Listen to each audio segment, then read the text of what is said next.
Good morning. 7 तो सबसे पहला उस चेहरे से शुरुआत करते हैं जिसको आप सभी थोड़ा थोड़ा पहचानते हैं, जो आप लोगों के बीच में कॉमन कनेक्टिंग फैक्टर है। बस बाकी तो इससे ज्यादा कुछ नहीं। और सीधे चलते हैं हम। मोनिका मैडम जल्दी कैमरा ऑन करिए, आपने ऑफ कर लिया कैमरा। देखिए, आप सबसे पहले मोनिका मैडम से मुलाकात कराते हैं। ये वैसे तो basically she is from Kashmir, और फिलहाल ये अभी हमारे साथ नहीं कर रही हैं, लेकिन इन्होंने तकरीबन 5-6 महीने पहले हमारे साथ कुछ टाइम के लिए किया था। बट वो आज भी इतनी इनायत रखती हैं कि ग्रुप में हमसे कनेक्टेड हैं, और इस वजह से उन्होंने आज भी वर्कशॉप को अटेंड किया है और इस समय वैशाली में रहती हैं। नमस्कार सबको जी मेरी तरफ से। जी, बहुत बहुत धन्यवाद। हमारे बीच थैंक यू जी, हमारे बीच रूपा मैम है, और जैसा कि कुछ लोग इनके बारे में अभी जानते ही हैं जो हमारे बैच में। बाकी इनकी विशेषता ये है, जैसे मैं अक्सर बोलता हूँ, इनके चेहरे पर हमेशा इतनी सौम्यता रहती है जैसे कोई माइथोलॉजिकल सीरियल करने के लिए बिल्कुल तैयार हो, और ये सौम्यता भी आपको धीरे धीरे नजर आ जाएगी थोड़े टाइम बाद। और इनसे तो आप भली भांति वाकिफ ही हैं, ये हमारे चौधरी साहब हैं। अक्सर इनकी फोटोज जब आप देखते होंगे तो मैं उसमें रेफर करता हूं कि चौधरी साहब हैं हमारे।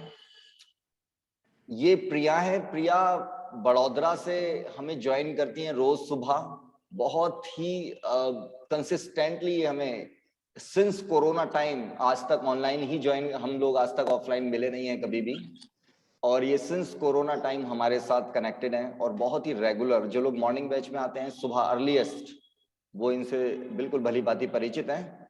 आशा जैन, आप इनको अक्सर देखती होंगी। ये आशा जैन है। अभी जब ये आई थी तो मैंने बोला था कि आप कसम गोविंदा की, क्योंकि इनकी शक्ल जो जवान गोविंदा है उसे बहुत ज्यादा मिलती है, तो मैं हमेशा इनसे यही बोलता हूँ कि आप बिल्कुल गोविंदा की सिस्टर नजर आती हैं।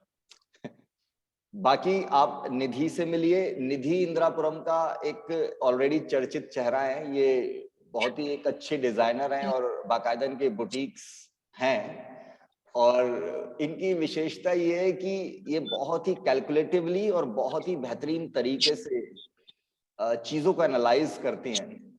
और मैं इनकी बहुत तारीफ करता हूं, तो मेरे लिए अच्छा अच्छा ब्रेकफास्ट भी बना के लाती हैं, जो अर्ली मॉर्निंग में लास्ट बैच में आती हैं, और मैं इनसे बनवा के लाता हूँ और खाता रहता हूँ। तो बहुत ही हेल्दी और बहुत ही अच्छा ब्रेकफास्ट। और ये कविता है। अभी इस वक्त ये कहीं घूम रही हैं, ऐसा प्रतीत हो रहा है। ये जीवन का थोड़ा आनंद ले रही हैं घूमते हुए, और हमारे साथ ऋषिकेश गई थी। तो जो लोग ऋषिकेश में गए थे वो तो जानते ही हैं इनको। और वैसे ये दमन में रहती थी और हाल फिलहाल में यहाँ पर शिफ्ट हुई हैं, तो इन्होंने ज्वाइन किया है हमें। सर, मेरी विशेषता तो बताइए, ये तो आपने मेरा इंट्रो दिया खाली। जी, इनकी विशेषता ये है कि ये बहुत ही बिंदास एटीट्यूड रखती है और बेपरवाह होकर अपने को प्रोजेक्ट करती हैं। ये बहुत ही अमेजिंग और बहुत ही डिफिकल्ट एक विशेषता होती है किसी भी इंसान में। Thank you sir. जी, ये हमारी रजनी मैम है। ये भी मुंबई से अभी शिफ्ट हुई हैं इसी साल यहाँ पर, और हमारे साथ ऑनलाइन मुंबई से कनेक्टेड थी, अब तो इंदिरापुरम में ही आ गई हैं। और इनकी भी विशेष बात ये है कि बहुत ही कंसिस्टेंट है, और कंसिस्टेंसी मुझे लगता है कि एक बहुत ही बड़ी क्वालिटी होती है किसी भी इंसान में, और इसको मेंटेन करना बहुत ही ज्यादा चैलेंजिंग है। अब ये जो चश्मा लगा रही हैं, ये हमें भी अच्छी तरह देख लें और हम भी इनको देख लो लगा लो आप चश्मा जल्दी से, ताकि हम भी आपको ढंग से देख पाए और आप देखिए। ये जो चश्मा लगा रही है हमारी अमिता मैम है, और ये मानिए कि जब हम इंदिरापुरम में, जब मैंने कदम रखा तब से ये हमारे साथ कनेक्टेड है। तो ये बार बार मुझे याद दिलाती हैं कि द वेरी फर्स्ट डे जब मैंने यहाँ पे कदम रखा इंदिरापुरम में और सिखाना शुरू किया, तो शायद 3rd या 4th डे से ये हमारे साथ आज तक कनेक्टेड है। तो मेरे लिए अपने आप में एक बहुत बड़ी उपलब्धि है कि आज भी मैं उन लोगों से कनेक्टेड हूँ जब सालों पहले हमने शुरुआत की थी। जी, और थोड़ा आप अपने माइक्स ऑफ कर लीजिएगा ताकि इको और अननेसेसरी कोई डिस्टरबेंस ना आए। जब आप चाहें तो माइक ऑन कर लेंगे बोलने के लिए। और ये हमारे साथ नीतू हैं। नीतू नीतू ये अब तो यहीं पर आ गई, पहले न्यू दिल्ली से ज्वाइन करती थी, अब तो गाजियाबाद में एंट्री हो गई है इनकी।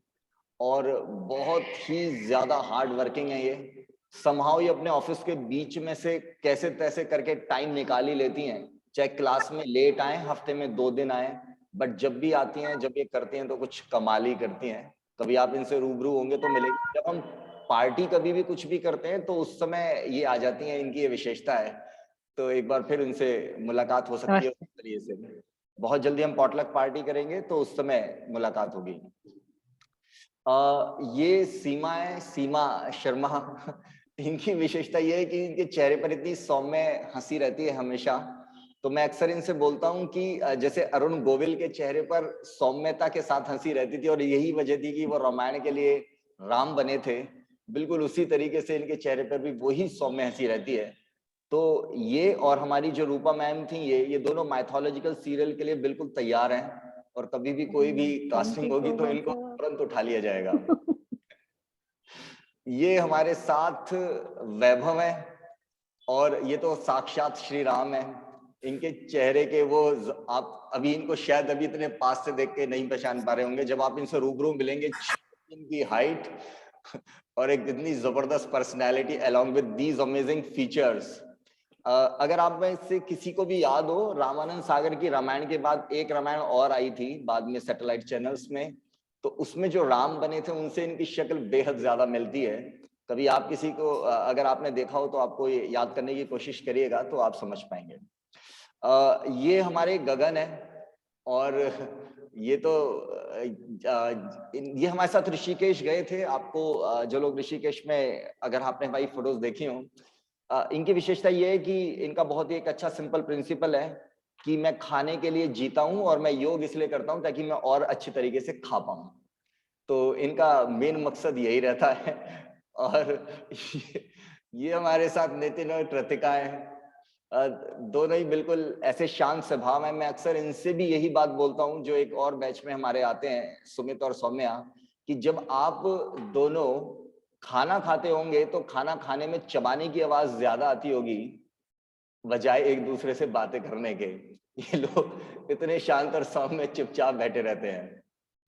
और ये हमारे साथ ऋचा है। ऋचा इस वक्त लास वेगस से ज्वाइन कर रही हैं, और पता नहीं वहां पे क्या टाइम हो रहा हो, हाँ शाम के शायद रात के 8:30 बज रहे होंगे। और इनकी विशेषता ये है कि इतनी कंसिस्टेंट है, इतने जबरदस्त टाइम जोनल डिफरेंस होने की वजह से इवनिंग बैच में हमें ज्वाइन करती हैं एवरीडे, और बहुत ही कंसिस्टेंटली ये करती हैं, बहुत ही हार्ड वर्किंग। ये अपने आप में एक मुझे हमेशा बहुत अमेजिंग किसी की भी क्वालिटी लगती है। ये मीनू है हमारे साथ, और दिल्ली से ज्वाइन करती हैं। ये भी समहाउ मैनेज कर ही लेती हैं अपने बड़े टाइट स्केड्यूल में। बेशक हफ्ते में 4 दिन आए या 3 दिन आए हैं, लेकिन इनकी कोशिश रहती है कि मैं कम से कम करती तो रहूं, कनेक्टेड रहूं। तो ये भी एक अपने आप में बड़ी बात है। अक्सर ऐसी बिजी स्केड्यूल में ब्रेक्स लग जाते हैं और फिर बंदा आगे नहीं बढ़ पाता है। ये हमारे साथ विपिन है। ये जितना अभी सीरियसली हमें देख रहे हैं उतना ही सीरियसली पूरे टाइम क्लास में रहते हैं। और अभी हाल फिलहाल में इन्होंने ज्वाइन किया है, तो इससे ज्यादा इनको भी मैं नहीं समझ पाया हूँ। लेकिन जो समझने वाली बात है वो ये है कि बड़ा ही जबरदस्त इनका हार्डवर्क रहता है, और काफी टाइट स्केड्यूल अनडाउटेडली इनका भी, और जल्दी क्लास से भागने की फिराक में रहते हैं। कभी कभी दबे कदम बिल्ली पांव से भी क्लास के बीच में से निकलकर भागने की कोशिश करते हैं, लेकिन मैं इन्हें पकड़ लेता हूँ हर बार। और ये साक्षी है। बड़ी मिठास है इनके बोलने में। जब कभी आप इनसे रूबरू होंगे या अभी भी ये माइक ऑन करेंगी, अभी खा रही हैं तो बोल नहीं पाएंगी ढंग से, लेकिन आप खाते रहिए। खाने के साथ बोलने में फूड पाइप के अंदर, हवा के अंदर फूड पाइप का कनेक्शन बन सकता है, तो ये प्रॉब्लम हो सकती है। अभी आप खाते रहिएगा। ये हमारे साथ वंदना है। वंदना यही इंदिरापुरम में रहती हैं। बिल्कुल इनोसेंस की मूर्ति है ये। मैं अक्सर इनसे यही बात बोलता हूँ। और इतनी मासूमियत इस एज में और इस जगह पर बरकरार रखना तो बेहद अपने आप में काबिल तारीफ बात है। बाकी आप सभी से अब परिचय हो ही चुका है, और अब निधि से आप ऑलरेडी मिल ही चुके हैं, जिनका भी मैंने जिक्र किया था। जी, चौधरी साहब से भी हो गया है। तो अब हम मूव करते हैं अपने चीफ गेस्ट की ओर। सबसे पहले हमारे चंद्रा साहब हैं, विकास चंद्रा जी, वाइस प्रेसिडेंट हैं दैनिक भास्कर, जो आप अखबार दैनिक जागरण, सॉरी नॉट भास्कर, आप अखबार से परिचित होंगे ही, जो लोग यहाँ पे इस एरिया में रहते हैं। और इन्होंने तो खैर जो किया है यही इंस्पिरेशन है आज की वर्कशॉप के प्राइमरली हमारे लिए। साथ में उनकी धर्मपत्नी है सीमा जी, और पैरेलल आपकी फोटोग्राफ आपकी भी देखिए आप लोगों ने सभी ने ग्रुप में। तो एक बार मैं आपको वो सभी को फोटोग्राफ दिखाकर एक बार फिर दोबारा इस बड़े पर्दे पर आगे बढ़ते हैं और फिर देखते हैं। देखिए ये फोटोग्राफ थी जो आपने देखी थी चंद्रा साहब की, एक बार फिर दोबारा देखिए। ये इनकी करंट फोटोग्राफ है जो मैंने अभी 2 ही दिन पहले ली थी राइट साइड में, और जब वो आए थे तो लेफ्ट साइड वाला फोटोग्राफ था। तो आज इसी बारे में चर्चा करने के लिए हम लोग सभी यहाँ पर इकट्ठे हुए हैं। सीमा मैम को आप अभी देख ही रहे हैं, ये इनकी करंट फोटोग्राफ है राइट साइड, ये इनका प्रीवियस फोटोग्राफ था। और ये चेंज इनके बहुत ही स्मूथ और बहुत ही फास्ट रहे हैं। तो फास्ट और स्मूथ चेंज का कॉम्बिनेशन बहुत डेडली होता है। और ये रूपाली हैं जिनसे अब आप रूबरू होंगे। ये इनका करंट फोटोग्राफ है और ये इनका लास्ट टाइम जब वो कुछ महीने पहले का ये फोटोग्राफ है। तो आइए अब एक बार रूपाली से भी रूबरू हो जाते हैं। तो ये हमारे 3 एमिनेंट स्पीकर्स हैं जो पहले अपने एक्सपीरियंस को शेयर करेंगे और फिर आप लोगों के जो प्रश्न होंगे हम उनको लेंगे, प्लस में आपकी तरफ से जो सुझाव होंगे उनको भी आप रखिएगा, ताकि ये सारा जो वर्कशॉप है इसका बेसिक पर्पस हम लोग अचीव कर पाएं। इसमें सिर्फ हम ही आपको बताएं इसका उद्देश्य नहीं है।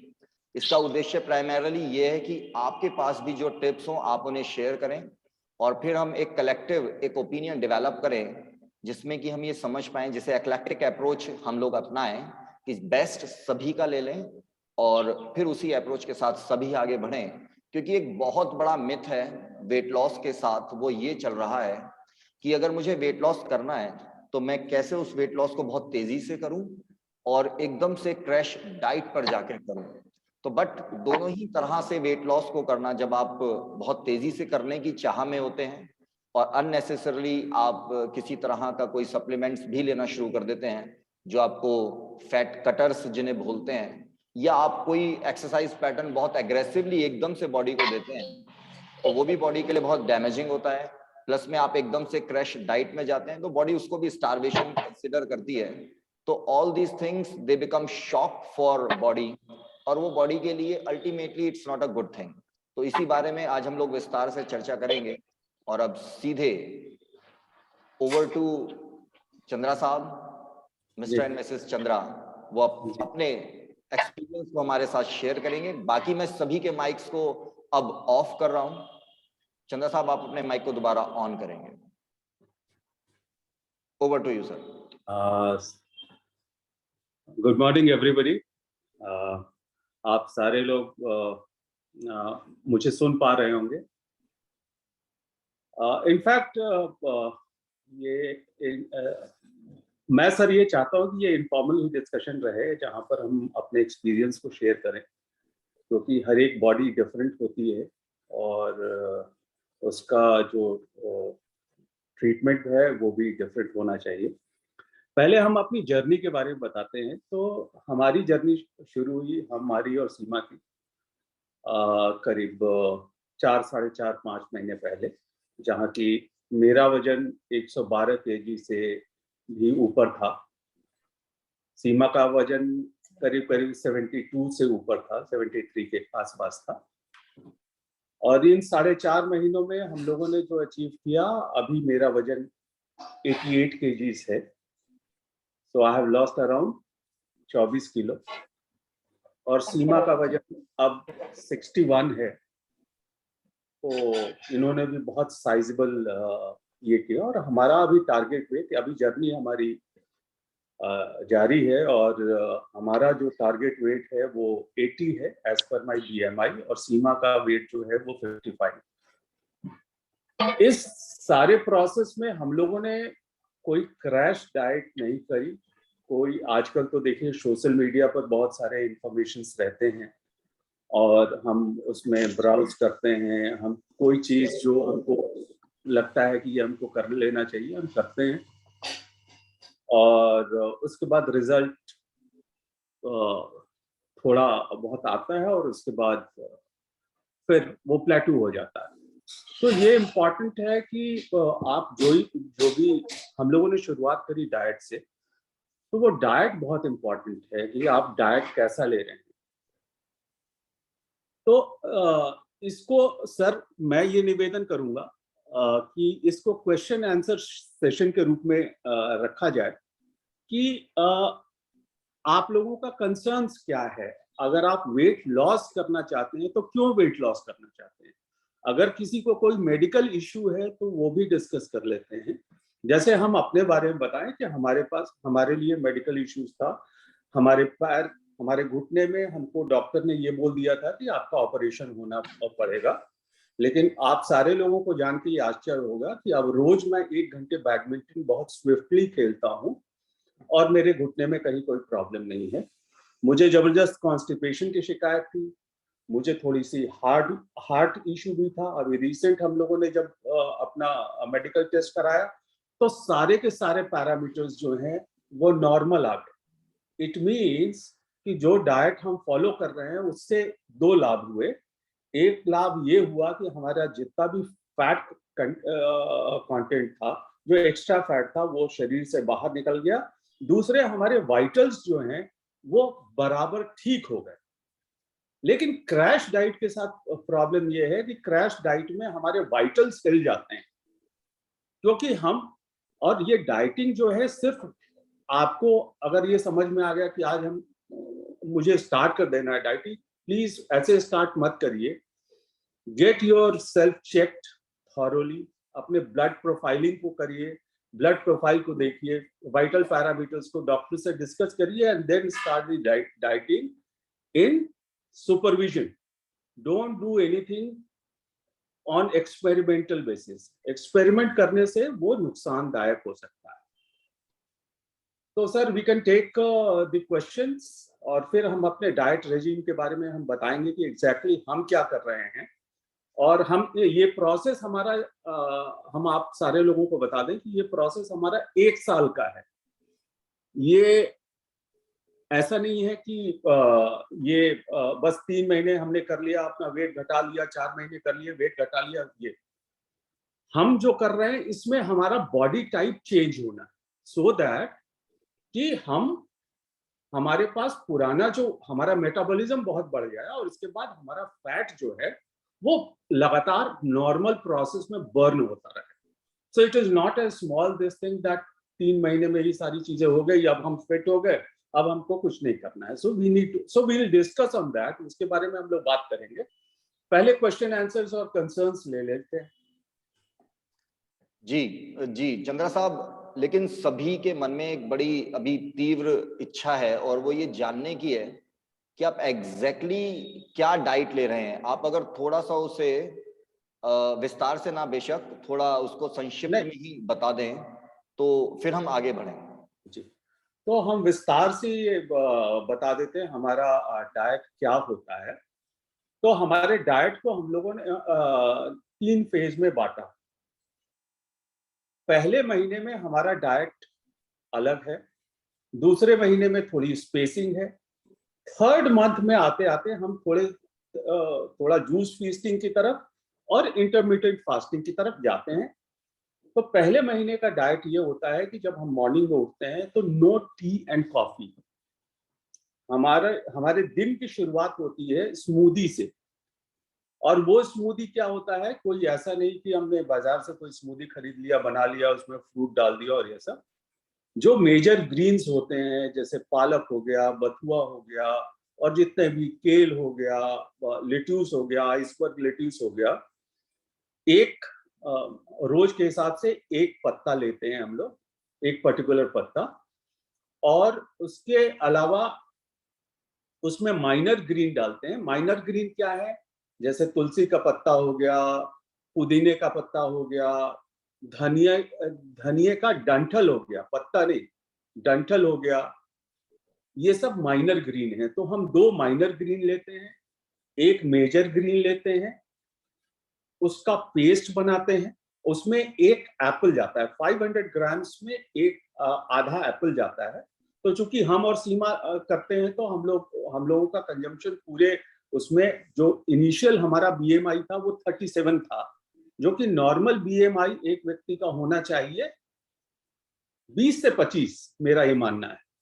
वैसे तो 23 बोलते हैं, लेकिन हम 20 से 25 मानते हैं। तो 37 था हमारा बीएमआई। तो हमारा जो स्मूदी का कंटेंट था, पूरे दिन में करीब करीब 5 ग्लास स्मूदी हमको पीना पड़ता था। तो मॉर्निंग में हम लोगों ने 2 ग्लास लिया स्मूदी, फॉलोड बाय, अब ब्रेकफास्ट पर आते हैं। तो स्मूदी लेने के बाद 1 घंटे 1.5 घंटे के बाद हम ब्रेकफास्ट पर आते हैं। तो हमारा ब्रेकफास्ट क्या होता है? ब्रेकफास्ट में हमारा 25% थियरी होता है। 25% थियरी ये होता है कि हमारा सैलेड का कंटेंट 25% होता है, 25% होता है हमारे स्प्राउट का कंटेंट, और बाकी 50% जो होता है हमारा ग्रेन का कंटेंट होता है। और इसके खाने का तरीका भी ये है कि आपको ये स्टार्ट नहीं करना होता है, ग्रेन से शुरू नहीं करना होता है, आपको सैलेड से शुरू करना होता है, फॉलोड बाय स्प्राउट, और उसके बाद आप ग्रेन्स पर आते हैं। उससे क्या होता है कि ऐसा मानना है कि इससे जब आप वो खाते हैं तो आपकी एक लाइनिंग बन जाती है गट के अंदर। तो फिर ग्रेन खाते हैं तो वो आपके गट में चिपकता नहीं है।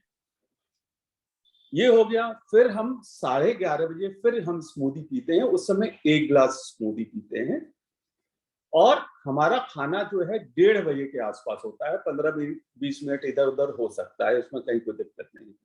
अब खाने में देखिए, हमारी मेडिकल कंडीशन ऐसी थी कि मुझे शुगर था, मेरा शुगर 6.5 HB1AC था। तो डेफिनेटली हमने रोटी को अवॉइड किया, रोटी और चावल को अवॉइड किया, और उसकी जगह हम लोगों ने एक खपली रोटी आती है, एक बासी गेहूं आता है, एक लाल कलर का गेहूं होता है, जो कि कॉम्प्लेक्स कार्ब है। आपके ब्लड में इंसुलिन जो शुगर है वो स्लो रिलीज करता है। उसको अडॉप्ट किया हम लोगों ने। ब्राउन राइस, रेड राइस वगैरह किया उसमें। अब खाने में भी आपका ढेर सारा, मतलब 25% पोर्शन है। तो आपने सैलेड लिया, ग्रीन वेजिटेबल लिया, और दाल का कंटेंट होना जरूरी है, या 30 ग्राम्स के, हमारे बीएमआई के अनुसार 30 ग्राम्स का दाल, मतलब रॉ दाल जो कि कुक फॉर्म में 30 ग्राम्स। वो इसलिए जरूरी है कि सिर्फ और सिर्फ कार्ब और फाइबर से काम नहीं चलेगा, आपके बॉडी को रिक्वायरमेंट होती है प्रोटीन की। तो वो दाल ये करते हैं। और ग्रेन का, यानी कि 25% प्रोटोकॉल क्या हो गया? 25% प्रोटोकॉल ये हो गया कि पहले हमने सैलेड लिया, सैलेड के साथ सब्जी ली, सब्जी के साथ दाल लिया, और यहां ग्रेन का कंटेंट 25% हो गया, यानी चारों को मिला के हम लोग 100। अब सवाल ये है, यहाँ पर बहुत सारे लोग ये कहते हैं कि साहब हमारी भूख तो इससे खत्म नहीं होती है। तो अगर आपको एक एक्स्ट्रा रोटी खाना है तो उसके साथ साथ फिर आपको 25% सैलेड लेना पड़ेगा, 25% सब्जी लेना पड़ेगा, और 25% दाल लेनी पड़ेगी। तभी आप वो ग्रेन खा सकते हैं, नहीं तो आप ग्रेन नहीं खा सकते हैं। ये ध्यान रखने वाली बात है। जनरली क्या होता है कि हम सब्जी के साथ कार्ब का ज्यादा सेवन करते हैं, जैसे चावल की क्वांटिटी बहुत ज्यादा हो जाती है, रोटी की क्वांटिटी बहुत ज्यादा होती है, सारी चीजें हमारे प्लेट्स में रहती हैं, सैलेड भी रहता है, दाल भी रहता है, लेकिन हमारा मेजर कंसंट्रेशन जो होता है वो इसकी तरफ। अब शाम को हम लोग 4-4:30 बजे, क्योंकि 5 बजे के बाद चूंकि धीरे धीरे हमारा मेटाबॉलिज्म शाम तक हमारा स्लो हो जाता है मेटाबॉलिज्म, इसलिए 4-4:30 बजे फिर हम स्मूदी लेते हैं। उस स्मूदी के साथ साथ हम लोग आलमंड, 4 होल आलमंड और 4 होल वॉलनट। लेकिन ये आलमंड और वॉलनट जो है वो सोक्ड होते हैं ओवरनाइट, जिनको लिया जाता है। ऐसा सोक क्यों है? क्योंकि जितने भी ड्राई फ्रूट्स हैं वो एसिडिक होते हैं, और एसिडिक फूड जो है, हम उस पर भी बात करेंगे, एसिडिक फूड आपके बॉडी के लिए बिल्कुल अच्छा नहीं होता है। तो जब आप सोक करेंगे, और जैसे वॉलनट अगर आप खाएंगे सोक करके, तो आपको उसमें मीठापन लगेगा। तो ये हम लोग लेते हैं 4-4 और इसके साथ एक ग्लास स्मूदी लिया। और शाम का खाना अगेन 7-7:30 और इसके साथ सेम 25% प्रोटोकॉल हम फॉलो करते हैं। ये तो हो गया हमारा फूड का पूरा रूटीन। ये 1 महीने हमारा फूड चला, जिससे हम लोगों ने अनुभव किया कि जब हम लोगों ने स्मूदी वगैरह लेना शुरू किया तो हमारा बाउल मूवमेंट जो है वो बहुत प्रॉपर हो गया। बेल्चिंग, हार्टबर्न, एसिडिटी, ये सारी चीजें धीरे धीरे इंप्रूव होने लगी। पहला इसका फायदा हुआ और हमारी बॉडी ने धीरे धीरे अडॉप्ट कर लिया। अब हमारी ये स्थिति हो गई है कि आज अगर हमको कोई भी खाना दे दे और अगर सैलेड नहीं है तो शायद हम खाना नहीं खा पाएंगे। हमारे तीनों चारों इसमें, और हमारा सैलेड का पोर्शन हमारे मेन खाने के पोर्शन से ज्यादा होता है। वो पैलेट वैसा डेवलप हो गया है कि अब उसके बिना काम ही नहीं चलेगा। ये तो हमारे खाने का रिजीम हो गया और फॉलोड बाय एक्सरसाइज। तो हम अंकित सर के पास हम पहले गए थे। बड़ा सोचने के बाद क्या किया जाए। देखिए, मैं अपनी अवस्था बताता हूँ कि मैं सीढ़ियां नहीं चढ़ पाता था।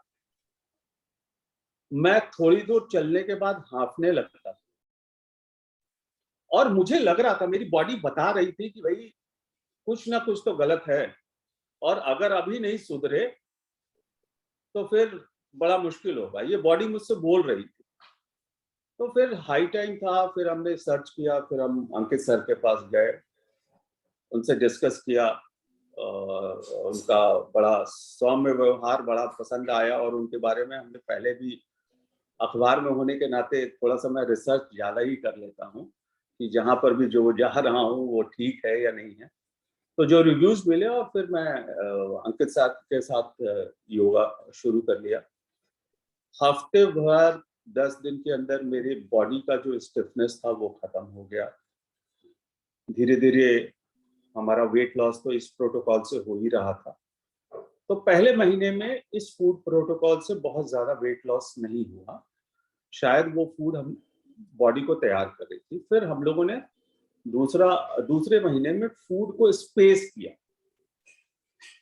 तो हम लोगों ने स्पेस क्या किया कि हम ब्रेकफास्ट को हमने स्किप किया, लंच लिया और डिनर लिया और स्नैक्स लिया, वही शाम को जो आलमंड वगैरह वाला है। इससे हमारा थोड़ा सा बॉडी वेट कम होने लगा। 3rd मंथ आते आते हमारी बॉडी ने पूरी तरह से अडॉप्ट कर लिया इसको और हम लोगों को अननेसेसरी भूख नहीं लग रही है। और देखिए, हम लोगों का काम ऐसा है, सीमा बिजनेस करती हैं, मैं ट्रैवल करता हूँ कंपनी के काम से, तो अब हम बाहर भी जा रहे हैं तो लिटरली हम अपने खाने का सारा सामान अपनी गाड़ी में लेके जाते थे। और जहाँ भी ये लोग अब डोसा खा रहे हैं, हमारे साथ अगर कोई ट्रैवल कर रहा है वो डोसा खा रहे हैं, इडली खा रहे हैं, और पता चला हम रॉ टमाटर खा रहे हैं, रॉ खीरा खा रहे हैं, रॉ गाजर खा रहे हैं। इस तरीके से ये चलता रहा। 3rd महीने में हम लोगों का ये पूरा का पूरा रिजीम चेंज हो गया और हम लोग आ गए अब juice feasting and intermediate water fasting. तो वाटर फास्टिंग में इनिशियली हम लोगों ने शुरू किया मंडे से। तो मंडे हमने 3 मील खाया और फॉलोड बाय ट्यूसडे को हमने कुछ नहीं खाया, वेडनेसडे को कुछ नहीं खाया, वेडनेसडे की इवनिंग को, यानी कि हम लोगों ने 48 आवर्स का फास्ट किया। उसको ब्रेक किया बहुत, ऐसा नहीं कि आपने खाया नहीं और फिर अचानक आप खाने लगे। तो उसको ब्रेक किया हम लोगों ने खिचड़ी से ब्रेक किया, थोड़ी चटनी वटनी ले ली, दैट्स ऑल। फिर दूसरे दिन हमने शुरू किया और फिर सैटरडे आते आते संडे को हम लोगों ने जूस फीस्टिंग डे किया। अब जूस फीस्टिंग में पूरे दिन आपको जूस लेना है, वो जूसेस जिसमें मतलब माइक्रो न्यूट्रिएंट्स बहुत अच्छे हों। तो पहला हमारा जो प्रोटोकॉल शुरू होता है मॉर्निंग में, वो रेड जूस से होता है, जिसमें टमाटर वगैरह हो गए, वो इंग्रेडिएंट्स मैं बता दूंगा, टमाटर और तमाम सारी चीजें रहती हैं। तो रेड जूस से शुरू होके हम शिफ्ट होते हैं फिर ग्रीन जूस पर, ग्रीन जूस से फिर एक व्हाइट जूस पर ये करते हैं, और फिर हम स्मूदी पर आते हैं। तो पूरे के पूरे 24 आवर्स में हम लोगों ने सिर्फ और सिर्फ अपने बॉडी को माइक्रो न्यूट्रिएंट्स दिया, which are very vital, which are very important for all of us. और उसके बाद नेक्स्ट डे हम लोगों ने इस दौरान क्या किया, धीरे धीरे योग करते करते अब चूंकि स्टैमिना बिल्ड होने लगा, तो हम लोगों ने वो सारे एक्सरसाइज पैटर्न्स को ठीक ठाक रखा, बहुत ज्यादा अपने आप को एक्सर्ट नहीं किया। बॉडी ने ऑटोमेटिकली जितना भी वेस्टेज था, जितना भी एक्स्ट्रा फैट था, वो धीरे धीरे उसको डिस्पोज ऑफ करना शुरू किया, और हम 112 केजी से बहुत आसानी से 88 केजी पर आ गए। और मुझे लगता है कि बाय जनवरी एंड और मे बी फरवरी हम 80 पर आ जाएंगे और सीमा अपनी जर्नी 55 पर आ जाएंगे। तो ये हमारा पूरा का पूरा वेट लॉस रिजीम था सर।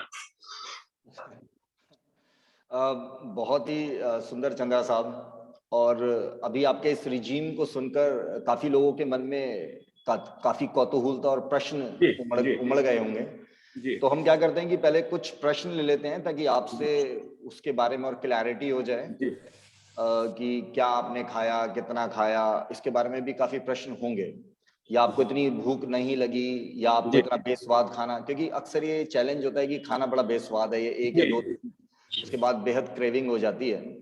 तो पहले हम उस बारे में प्रश्न ले लेते हैं। मुझे लगता है चौधरी साहब सबसे पहला प्रश्न रखने के लिए तैयार हैं। जी चौधरी साहब, कुछ बोलना चाहते हैं, पूछना चाहते हैं तो बताइए। सर, वो जो डाइट पे इस तरह कंट्रोल नहीं कर पाएगा उसका वेट लॉस कैसे होगा? नहीं होगा। ये तो बड़ा स्ट्रिक्ट है। हाँ नहीं, ये एक अच्छा प्रश्न है, इसके बारे में भी विस्तार से भी चर्चा की जाएगी। सर मेहनत कर पालो कितना भी खाना, तो खाना नहीं छोड़ सकते। गगनथाली पॉलिसी स्वाद के लिए नहीं खाना है, पेट भरना है। अरे नहीं नहीं, भगवान ने एक जिंदगी दी है, खाने के लिए दी है। नहीं तो हाँ देखिए, मैं आपको थोड़ा बहुत तो कंट्रोल कर सकते हैं, लेकिन इन्होंने तो पूरा जैसा सुनाया, बड़ा मुश्किल है। ये यही चंद्रा साहब ही कर सकते हैं जी। नहीं, ऐसा मैं आप भी कर सकते हैं। आप में इतनी दिमाग यहाँ से कर सकते हैं, इतना जिज्जी विषय है आपके अंदर, आप इतना योग करते हैं, और आप ऐसी अगर बात करेंगे तो आप सब कुछ कर सकते हैं। आप बताइए, आपको बहुत अच्छा लगा। मैं तो सोच रहा हूँ ये सब बताया कौन आपको? आप चौधरी साहब, आप बताइए कि आप व्यापार में इतने सक्सेसफुल हो गए, सारे लोग व्यापार में इतने सक्सेसफुल क्यों नहीं हो पाते?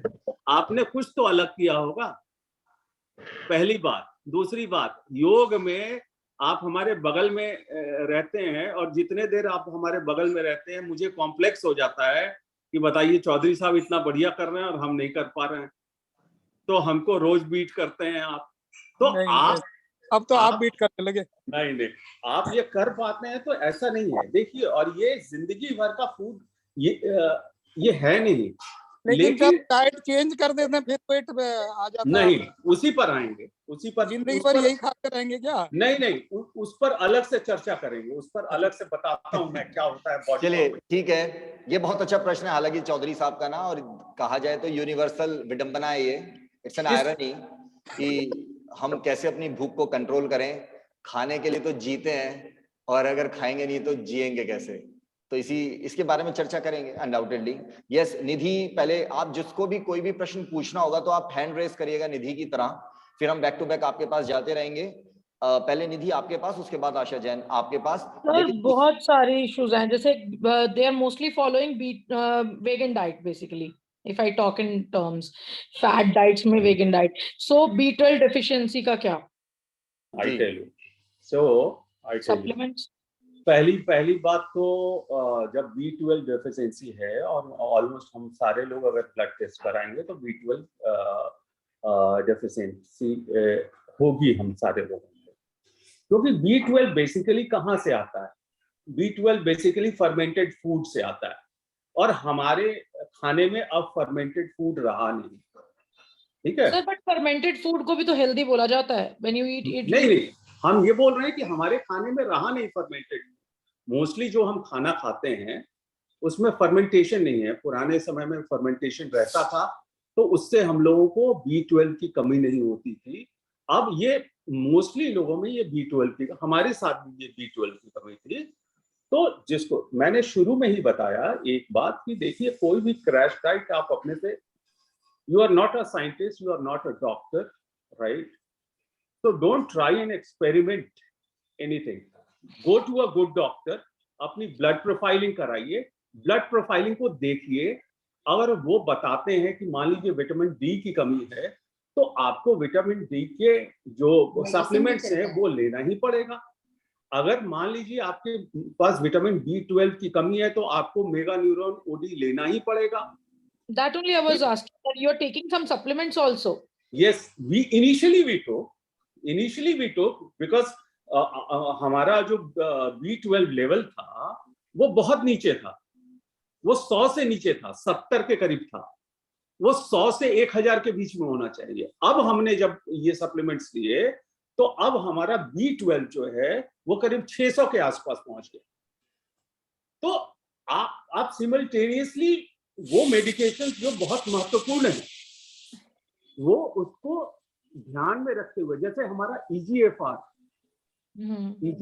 बहुत ज्यादा बढ़ा हुआ था, ठीक है। हमारे हार्ट के कंडीशंस बहुत थे, जो कि एक टर्म होता है आई एम फॉरगेटिंग, वो 8.5 था, जो कि 1 से नीचे होना चाहिए। उससे क्या होता है कि ब्लड क्लॉट होने की संभावना आपके बॉडी में बढ़ जाती है। अब वो हमारा 1 से नीचे आ गया। तो वो तो आप डाइट से नहीं कर सकते, बिकॉज वो आपकी एक मेडिकल कंडीशन है जिसको कि आपको नीचे करना है। जब वो नीचे आ जाए तो आप अपने डाइट से उसको बेटर कर सकते। जी। सेकेंड क्वेश्चन है सर, आप कोई गाइडेंस तो फॉलो कर रहे होगे? मतलब मैंने अंकित जी से बहुत बार बोला कि मुझे कोई न्यूट्रिशनिस्ट या जिनको वो फॉलो कर रहे हैं, because obviously somebody is guiding you ना इनिशियली।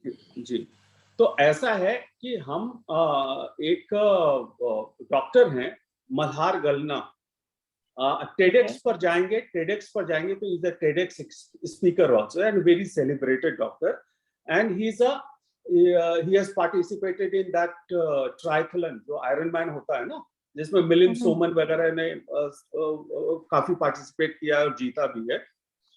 तो he is a fitness freak, complete fitness. He is not a doctor.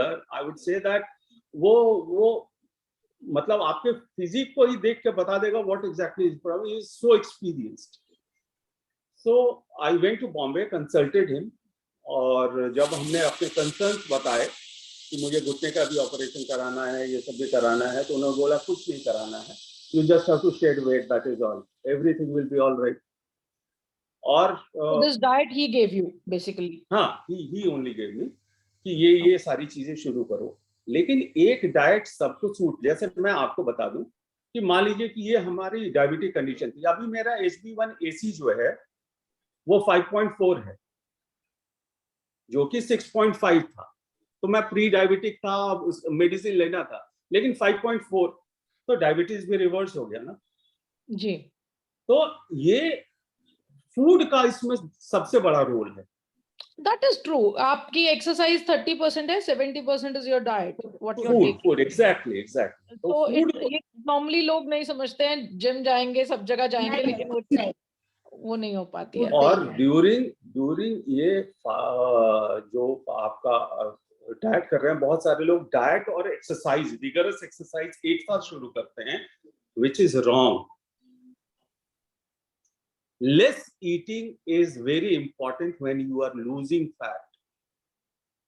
True. Protein is required when you are doing vigorous exercises. तो ये दोनों चीजें हैं। I hope I have given you protein, अब जैसे आपकी भी लंच में प्रोटीन है जी? नहीं, रात में भी दाल ले रहे हैं। अच्छा, ओके। क्योंकि it's normally said every meal should have a protein portion. Yes, वो आपको वीकनेस नहीं होगा। ऑलराइट, अब हम आशा जैन के पास जा रहे हैं। आशा जैन, लेकिन उससे पहले आप, अभी ये प्रश्न आ रहा है चंद्रा साहब कि आप दोनों की एज कितनी है, वो थोड़ा बता दें। I am 52। ओके, ठीक। आशा जैन, अब आप अपना प्रश्न रखिए। ओके सर, एक्चुअली क्वेश्चन मेरा मैम से है। Ma'am, with age there are lot of problem with female body, और ऐसे बहुत चेंजेस आते हैं female body, specially like we have our monthly cycles, फिर हम धीरे धीरे मेनोपॉज की तरफ जाते हैं। So these type of changes, और मैं कहूँ चाहे जितना भी स्लो हो, आर दे अफेक्टिंग समवेयर और दी अदर? हम लोग को कुछ ना कुछ मतलब वी फाइंड कि कभी सिस्ट डेवलप हो रहा है, कभी everything is normal, so we really don't know कि हमें किस तरफ बढ़ना चाहिए। Like I'm 42 now and I have twins और 11 साल के बच्चे हैं, but you know एक मन में एक डर है कि ऐसा ना बहुत ज्यादा कुछ रिग्रेस करें, चाहे whether it is the diet, whether it is anything, तो वो इस टाइप की बॉडी में कभी कुछ प्रॉब्लम आए, because ladies के साथ ये every month this is the thing। Doctor से पहले कंसल्ट करना पड़ेगा। जब मेरा भी हुआ था मेनोपॉज, तो मेरे को भी बहुत परेशानी, इरिटेट, बॉडी में बहुत मतलब चेंज। मतलब कभी कभी ऐसा लगता है बॉडी ड्रेन आउट हो चुकी है, एनर्जी नहीं है, फिर नेक्स्ट डे नॉर्मल लगता है, फिर हम वापस अपने वो होता है। मेरे को भी बहुत हुआ था। मैं उस समय कलकत्ता में थी, तो फिर मैं लेडी डॉक्टर के पास गई, तो फिर कुछ मेडिसिन वो बोली कि 2-3-4 महीने ऐसा रहेगा, मूड स्विंग भी होता है बहुत आपका। तो फिर 2-3 महीने वो दवा वगैरह दिए, मेडिसिन वगैरह, तो फिर मतलब ठीक हुआ धीरे धीरे। मेडिसिन के साथ अगर हम जैसे डाइट में कुछ चेंजेस कर रहे हैं, इज इट ओके? मतलब आपको क्या लगता है, ये ठीक है? बिल्कुल, हाँ, बिल्कुल ठीक है। देखिए, दवा का अपना इम्पोर्टेंस है, याद रखिएगा। दवा का अपना इम्पोर्टेंस है, दवा के साथ कॉम्प्रोमाइज मत कीजिए। दवा सब लेना है आपको। हम लोग भी अभी लिए, मेरा मतलब 450 शुगर था, फास्टिंग और मेडिसिन के साथ सारा ये डाइट और एक्सरसाइज सारा करके, और अब मेरा मतलब 250 mg की दवा चल रही है, और मेरा सुबह का 100 हो गया, 90 हो गया। अभी मैं आपको बताता हूँ एक चीज, मैं आप लोगों के लिए स्टार्टलिंग होगी। सीमा का शुगर जो है 450 था, ठीक है, और आप समझिए कि ये चल नहीं पाती थी, थकान मतलब इतनी, बिल्कुल मैं कुछ चला नहीं पाती थी, मेरा हाथ नहीं उठता था, बहुत ही परेशान। और उससे यही डाइट से, और इनके पास 4 मेडिसिन खाती थी। ग्लाइकोमेट 5500, मुझे पूरा ये याद हो गया है। ग्लाइकोमेट 5500, फॉक्सीजा एंड ग्लिमीप्राइड, ये 3 टैबलेट तो मतलब सवेरे दोपहर शाम खाना था। ये समझ लीजिए ये स्थिति थी। उसके बावजूद भी स्थितियां ठीक नहीं हो। आज सिर्फ जो प्री डायबिटिक होते हैं, जिनको जो मेडिसिन दी जाती है ग्लाइकोमेट 250 mg, मात्र वो दवा खाती है। पहले ये 2 सूर्य नमस्कार नहीं कर पाती थी, अब 30 सूर्य नमस्कार रोज करती हैं। और सर नी जॉइंट में कोई प्रॉब्लम नहीं? कोई नहीं।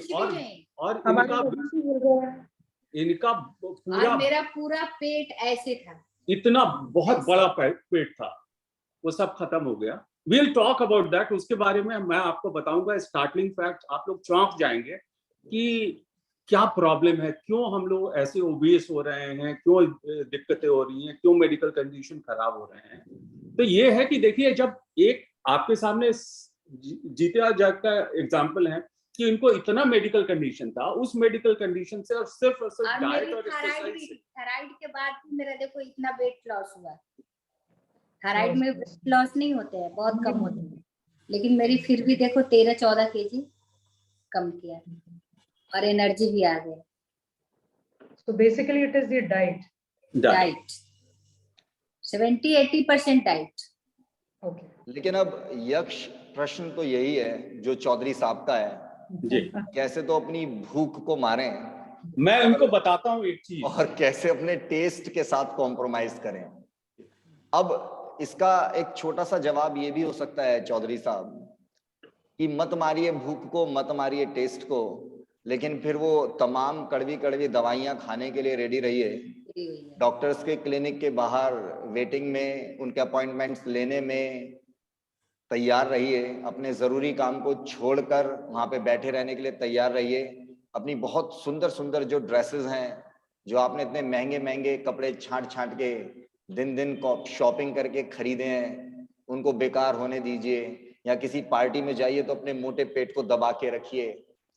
और इस तरह की तमाम समस्याओं को अगर नहीं झेलना है तो थोड़ा सा शुरू में कंट्रोल कर लीजिए, बाद में तो वो आपकी आदत ही बन जानी है। तो ये देखना है कि हम चाहते क्या हैं, और ये हम सभी करते हैं। जैसे चंद्रा साहब ने कहा कि आप अपने बिजनेस में आप इतने आगे क्यों निकल गए हैं, क्योंकि आपने जो एक्स्ट्रा ऑर्डिनरी हार्डवर्क किया है अपने बिजनेस को लेके, वो हर बंदा नहीं कर पाया।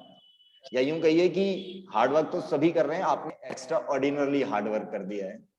तो अगर आप अपने शरीर पर भी वही हार्डवर्क करने के लिए तैयार हैं तो ही एक्स्ट्राऑर्डिनरी रिजल्ट्स को उम्मीद रखेंगे। अदरवाइज तो आप जैसा कर रहे हैं तो उस हिसाब से तो आप बहुत अच्छा भी कर रहे हैं। अब हमें खुद ये देखना है कि हमें सिल्वर लेवल पे रहना है, गोल्ड लेवल पे रहना है, या प्लैटिनम लेवल पे अपनी बॉडी को लेके जाना है। एक और चीज जो है, हम सारे लोग जो भी कनेक्टेड हैं या हमारे जैसे जितने भी लोग हैं, चौधरी साहब दरअसल बेसिकली हम लोग सारे लोग एक बीमारी है जिससे ग्रसित हैं, जिसको बोलते हैं इन्फ्लुएंजा। हम सारे लोगों को इन्फ्लुएंजा है।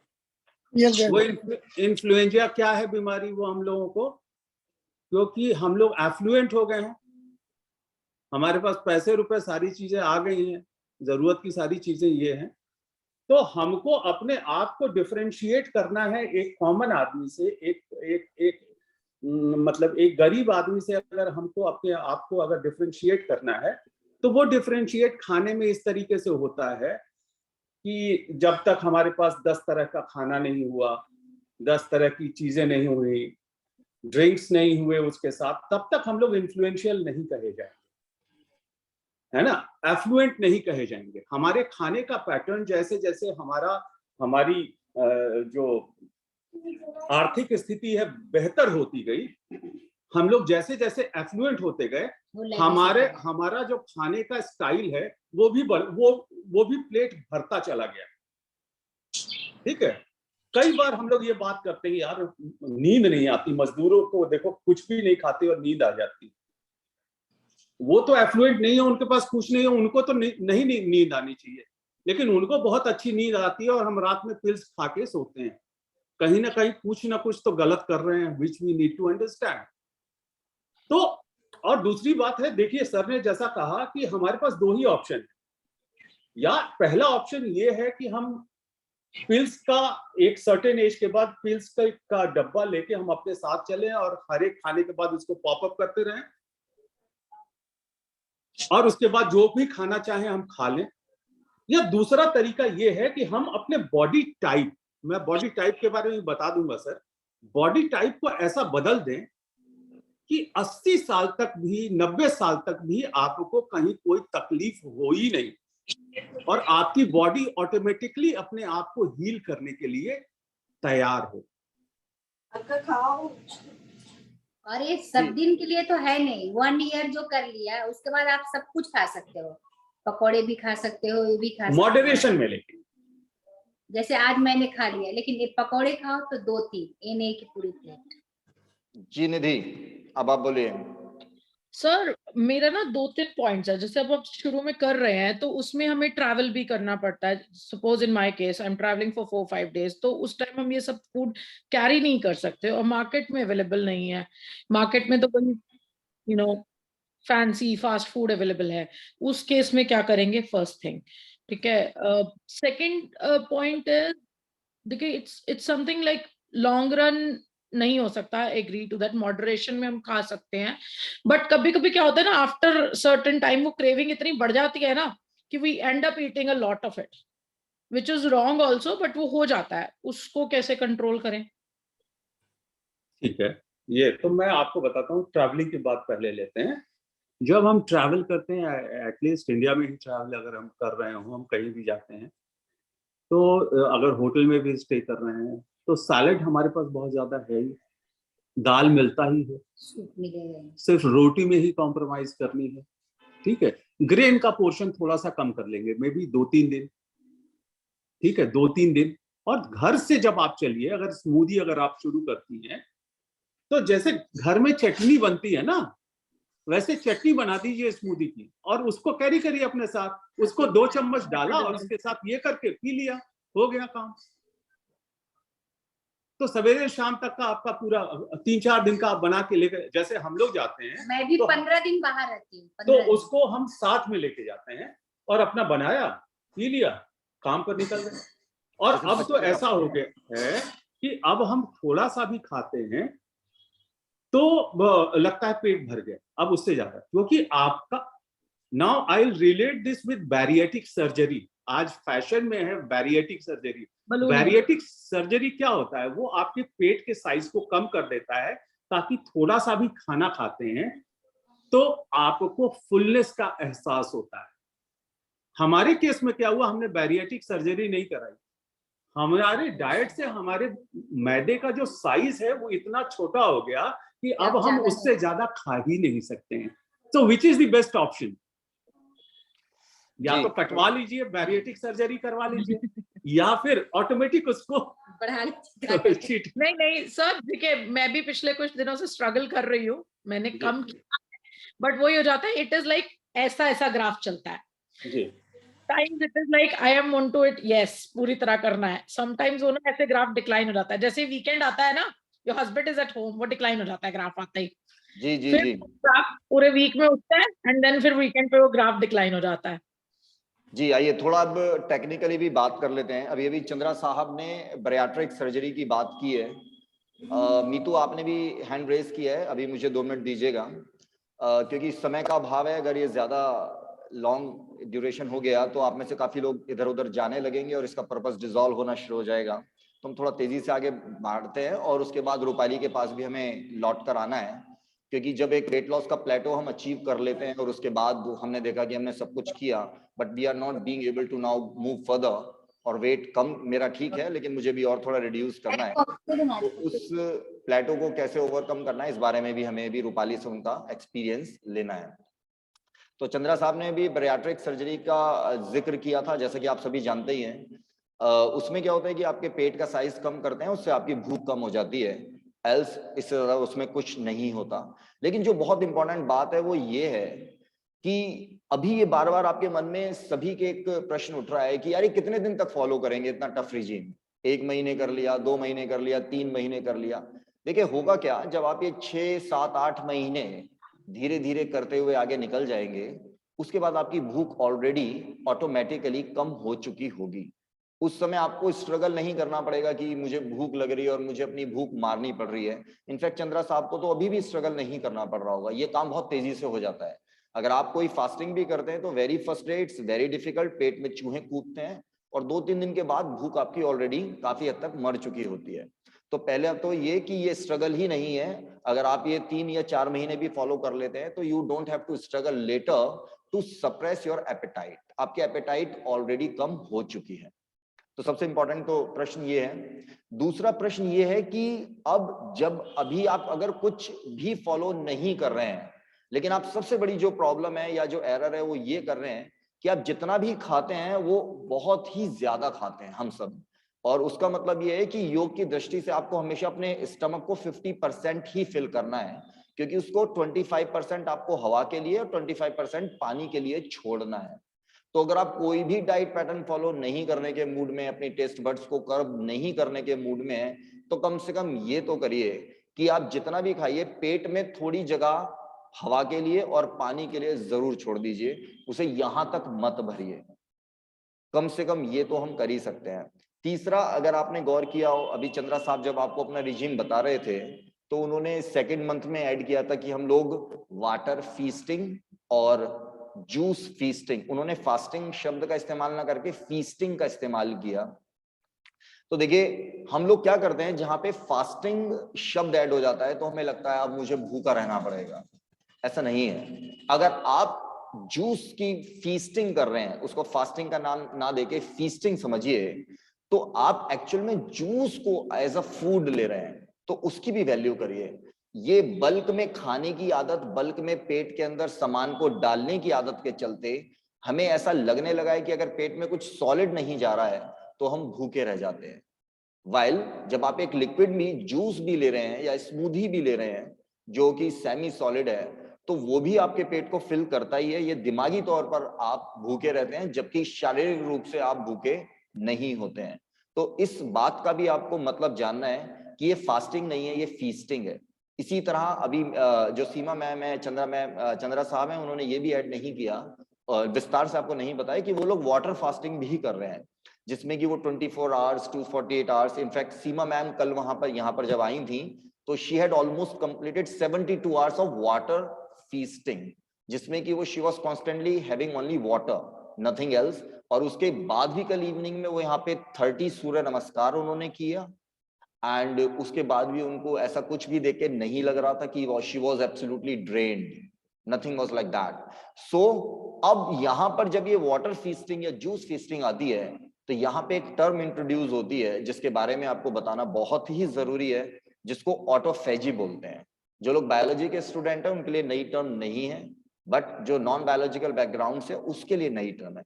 तो मैं आपको थोड़ा सा इसके बारे में बता देता हूँ। देखिए ऑटोफेजी क्या होती है, बॉडी में कांस्टेंट एक प्रोसेस चलता रहता है। जैसे हमारी जो सेल्स होती हैं वो कांस्टेंटली मरती रहती हैं, हमारी बॉडी में ट्रिलियंस ऑफ सेल्स हैं, अरबों खरबों, तो उसमें कांस्टेंटली उनकी भी एक लाइफ है। जैसे आरबीसीज जो हमारी रेड ब्लड कॉर्पस्कल्स होती हैं उसकी लाइफ 120 दिन होती है सिर्फ, उसके बाद उनको मरना ही है क्योंकि नई सेल्स से उनको रिप्लेस होना है। तो इसी तरीके से बॉडी में और भी सेल्स होती हैं, वो कॉन्स्टेंटली डैमेज होती रहती है। ना केवल सेल्स डैमेज होती हैं, सेल्स के अंदर के कंपोनेंट भी डैमेज होते रहते हैं। तो बॉडी में कॉन्स्टेंटली एक प्रोसेस चलती रहती है, हम सभी की बॉडी में चल रही है, जिसको ऑटोफेजी बोलते हैं। उसमें क्या होता है कि जो भी हमारी सेल मर रही है या ठीक से काम नहीं कर रही है, या सेल का अंदर का कंपोनेंट ठीक से काम नहीं कर रहा है, या अब वो हमारे लिए यूज का नहीं बचा है, तो उसी सेल के अंदर उस कंपोनेंट को डाइजेस्ट करने की क्षमता भी होती है, उसको ऑटोफेजी बोलते हैं। And this is, you can say in lemon term that this is the cleaning process of your body. जब आप वाटर फीस्टिंग या जूस फीस्टिंग में जाते हैं तो उस समय आप अपने शरीर को, आप अपनी पूरे शरीर की मशीनरी को थोड़ा सा सटल कर देते हैं, उसको थोड़ा शांत कर देते हैं, ताकि बॉडी को अननेसेसरली अपनी एनर्जी को कंज्यूम ना करना पड़े इतने सारे जो आपने उल्टा सीधा खाना खाया है उसको प्रोसेस करने में। उदाहरण के लिए जब आप बेधड़क कुछ भी खाते हैं, आमतौर पर कार्बोहाइड्रेट हम बहुत ज्यादा लेते हैं, तो लिवर को बहुत ज्यादा काम करना पड़ता है, वो उसमें एक्स्ट्रा ग्लूकोज निकालता है और अपने अंदर स्टोर करता है, मसल्स के अंदर स्टोर करता है, फैट को लेता है मसल्स के अंदर स्टोर करता है। क्यों? क्योंकि अगर उसने वो एक्स्ट्रा ग्लूकोज नहीं निकाला तो आपके ब्लड में ग्लूकोज लेवल इंक्रीज हो जाएगा और फिर आप डायबिटिक हो जाएंगे। बट जब ये प्रोसेस जरूरत से ज्यादा चलती रहती है तो लिवर भी एक दिन हाथ छोड़ देता है और फिर आप डायबिटिक बनने की फिराक में आगे बढ़ते हैं। तो अब क्या होता है कि जब आप एक्स्ट्रा फूड उसको नहीं दे रहे हैं बॉडी को, जिसको आप फास्टिंग भी बोल सकते हैं या जूस फीस्टिंग बोल सकते हैं या वाटर फीस्टिंग बोलते हैं, तो ऐसी सूरत में अब बॉडी को टाइम मिलता है, उसको स्पेस मिलता है कि वो अपनी क्लीनिंग करे। जैसा कि आप अपने दिवाली के टाइम में अपने घर की क्लीनिंग करते हैं अपनी छुट्टी का इस्तेमाल करके, अगर आपको टाइम ही नहीं मिलेगा तो आप घर की सफाई नहीं कर पाएंगे। तो that is the most important thing, और उसको ऑटोफेजी कहते हैं। और यहीं से इंटरमिटेंट फास्टिंग का एंट्री हो जाती है। देखिए चंद्रा साहब ने, अगर आपने गौर किया, उन्होंने सेकंड मंथ में ऐड किया कि now they start skipping the breakfast. So that was the basic idea कि जब एक डिनर और एक नेक्स्ट लंच के बीच में जो गैप बनकर उनको मिल रहा है, that gives the effect of intermittent fasting. Means every day वो एक फास्टिंग दे रहे हैं अपनी बॉडी को। उस दौरान जब मशीनरी न्यूट्रिएंट्स में पर्याप्त, sufficient amount of nutrients are already there in the body, body is not feeling deficient at all, उस सूरत में बॉडी अपनी मशीनरी का इस्तेमाल करती है अपनी क्लीनिंग के लिए। और जब ये क्लीनिंग होती है, जो लोग फास्टिंग करते हैं, बेशक आप नवरात्रों में फास्ट करें, आप किसी भी धर्म या जाति से जुड़े हों, तो आप देखेंगे जब आप 2 या 3 दिन से ज्यादा की फास्टिंग कर लेते हैं तो आपके मुंह के अंदर बैड ब्रेथ चालू हो जाती है, आपकी टंग से टॉक्सिन्स, गंदगी बाहर निकलना शुरू होती है, अगर आपने कभी गौर किया हो। So that is the basic thing which is happening in your body, and this is the reason जितने भी धर्म हैं वो सभी फास्टिंग को प्रमोट करते हैं। ये उसका बेसिक आइडिया है। लेकिन आज की केस में वो फास्टिंग हम लोगों ने खत्म कर दी है, क्योंकि हम उस दौरान जरूरत से ज्यादा डिफरेंट चीजें खाना शुरू कर चुके हैं, जो कि फास्टिंग को पूरा पर्पस डिसॉल्व कर देते हैं। अब इस बारे में अगर आपका किसी का कोई प्रश्न है तो बताइए, अदरवाइज फिर हमें सीधे रूपाली के तरफ जाना होगा और एक बार वेट लॉस प्लेटो के लिए भी बात करेंगे।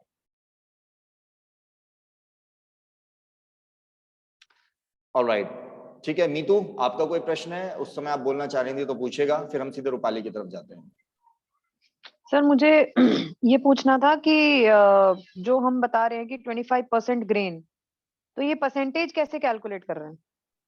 हाँ, ये बड़ा अच्छा क्वेश्चन है। देखिए 25%, जैसे मान लीजिए कि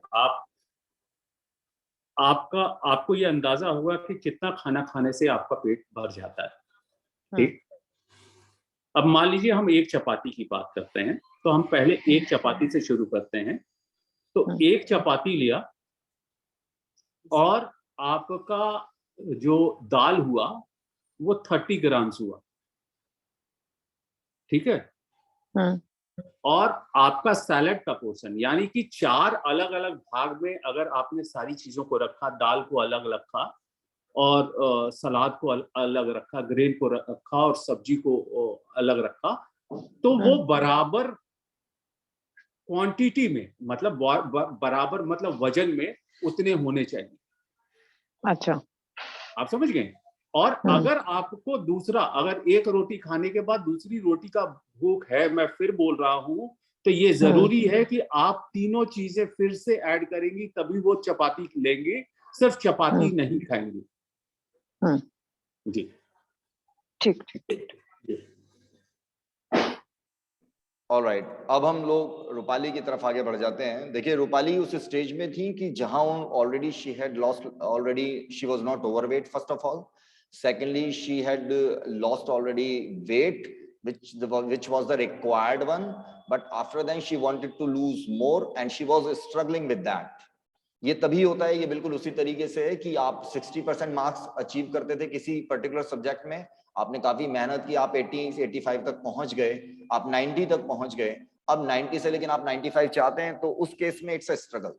तो उन्होंने कैसे वो 90 से 95 को अचीव किया, कहाँ पे बैरियर्स थे जो कि आ रहे थे, वो अपने बारे में आप बताएंगे। जी Rupali, over to you now. नमस्ते सबको। सर मेरी जर्नी मैं अगर बात करूँ तो बहुत ज़्यादा मतलब डिफरेंट नहीं रही, बिकॉज मैंने कुछ ज़्यादा डिफरेंट किया नहीं, ज़्यादा डिफरेंट खाया नहीं, क्योंकि मेरा एपिटाइट पहले से बहुत कम था। अगर मैं अपने पहले के एपिटाइट की बात करूँ तो मैं मॉर्निंग में जो ब्रेकफास्ट करती थी वो भी एक लिमिटेड पोर्शन में मेरा रहता था। मॉर्निंग में उठते ही I use to have glass of water, warm water with lemon and honey. तो वो मेरा रूटीन में हमेशा से रहा है कि वो मुझे लेना ही लेना है। देन आप फ्रेश होते हैं, उसके बाद आप 10-15 मिनट के बाद I use to have my soaked nuts. मैं उसमें वॉलनट्स और एलमंड्स लेती थी, 4 एलमंड्स क्वांटिटी में रहता ही था और 1 walnut use to be there. उसके बाद जो हम ब्रेकफास्ट करते हैं उसमें जैसे कभी बहुत सारी वेजिटेबल्स डाल के उपमा बना लिया, बहुत सारी वेजिटेबल्स डाल के कुछ पोहा बना लिया, या फिर चना सैलड ले लिया, पनीर सैंडविच ले लिया। सो इस टाइप की चीज़ें मैं बहुत ज़्यादा हम लोग लेते थे ब्रेकफास्ट में। सो उसमें क्या होता था कि अगर सैंडविच अगर आप खा रहे हैं तो I use to have only 1 sandwich, उससे ज़्यादा मैं स्टमक को फिल नहीं करती थी। तो मेरा एक एपिटाइट था नॉर्मल, जो इतना मैं यूजली लेती थी। अगर बात करूँ पानी की, तो मैं पानी बहुत ज़्यादा नहीं पीती थी, क्योंकि मुझे वो शुरू से एक प्रॉब्लम रही है कि मैं बहुत ज़्यादा पानी पी नहीं पाती। तो मैंने अपने आप को थोड़ा सा उस चीज़ में भी मोल्ड किया कि I need to have some water. तो एक ग्लास मुझे बार बार उठ के लेने जाना है, जिससे एक वॉक भी हो और मैं उसको काउंट करके पी भी पाऊँ। तो अगर मुझसे नॉर्मल वाटर नहीं पिया जा रहा, use to have little warm water, उसमें कभी लेमन स्क्वीज कर लिया। इस तरीके से मैंने बहुत कोशिश की कि मैं पानी का इंटेक बढ़ाऊं। लंच में हमेशा मैं एक ही चपाती खाती हूँ, उसके साथ 1 कंप्लीट बोल ऑफ दाल, सब्जी एंड सैलड की मुझे आदत नहीं थी। जैसे चंद्रा साहब बोल रहे हैं कि 25% इज मस्ट, आपको लेना चाहिए, विच इज गुड, बट मुझसे कभी भी पहले सैलड खाया नहीं गया। तो मैं सैलड को मैंने कैसे लेना शुरू किया, मैं उसको बहुत ही फाइनली चॉप करती हूँ। सैलड को बहुत सारी जो भी आपको खाना है आप उसको मिक्स करिए, make a bowl of small small chops, फिर उसको आप स्पून से खा सकते हो। आई यूज टू ऐड लेमन और थोड़ा सा सॉल्ट उसमें, ताकि वो मुझे एक टेस्ट भी दे दे फूड के साथ और वो मुझे खाने में भी अच्छा लगे। एंड सर्दियों में यूजुअली मैं बथुए का रायता मुझे ज्यादा अच्छा लगता है, क्योंकि इट इज वेरी न्यूट्रिशेंट ऑल्सो। सो मैं बॉईल करके यूजुअली बथुए को क्रश करके एक बोल मैं वो लेती हूँ, एक बोल दाल लेती हूँ, वेजिटेबल लेती हूँ और साथ में ये चॉप्ड सैलड लेती हूँ, and only 1 chapati. So this is what I take in my lunch. Evening में हम लोग योगा आते हैं तो मैं प्रेफर नहीं करती कि मैं उस टाइम पे कुछ खाऊं, तो जब योगा से हम लोग वापस आते हैं उसके बाद I try to have even 1 bowl of soup, चाहे वो गाजर टमाटर का सूप हो या फिर वो लेंटिल सूप हो जिसमें आप वेजिटेबल्स ऐड कर देते हैं दाल बॉईल करने में ही। मैं यूजुअली लाल मसूर का दाल प्रेफर करती हूँ विंटर्स में, which is very good for your health. उसी के अंदर थोड़ा सा आपने कैरेट्स डाल लिया, जिंजर डाल लिया, आपने थोड़ा सा एक गार्लिक डाल लिया, थोड़ा सा एक टेस्ट फ्लेवर ऐड हो जाता है, फिर उसको क्रश करके उसको अच्छे से आपने बॉईल किया एंड थोड़ा सा लेमन स्क्वीज करिए and you can have it.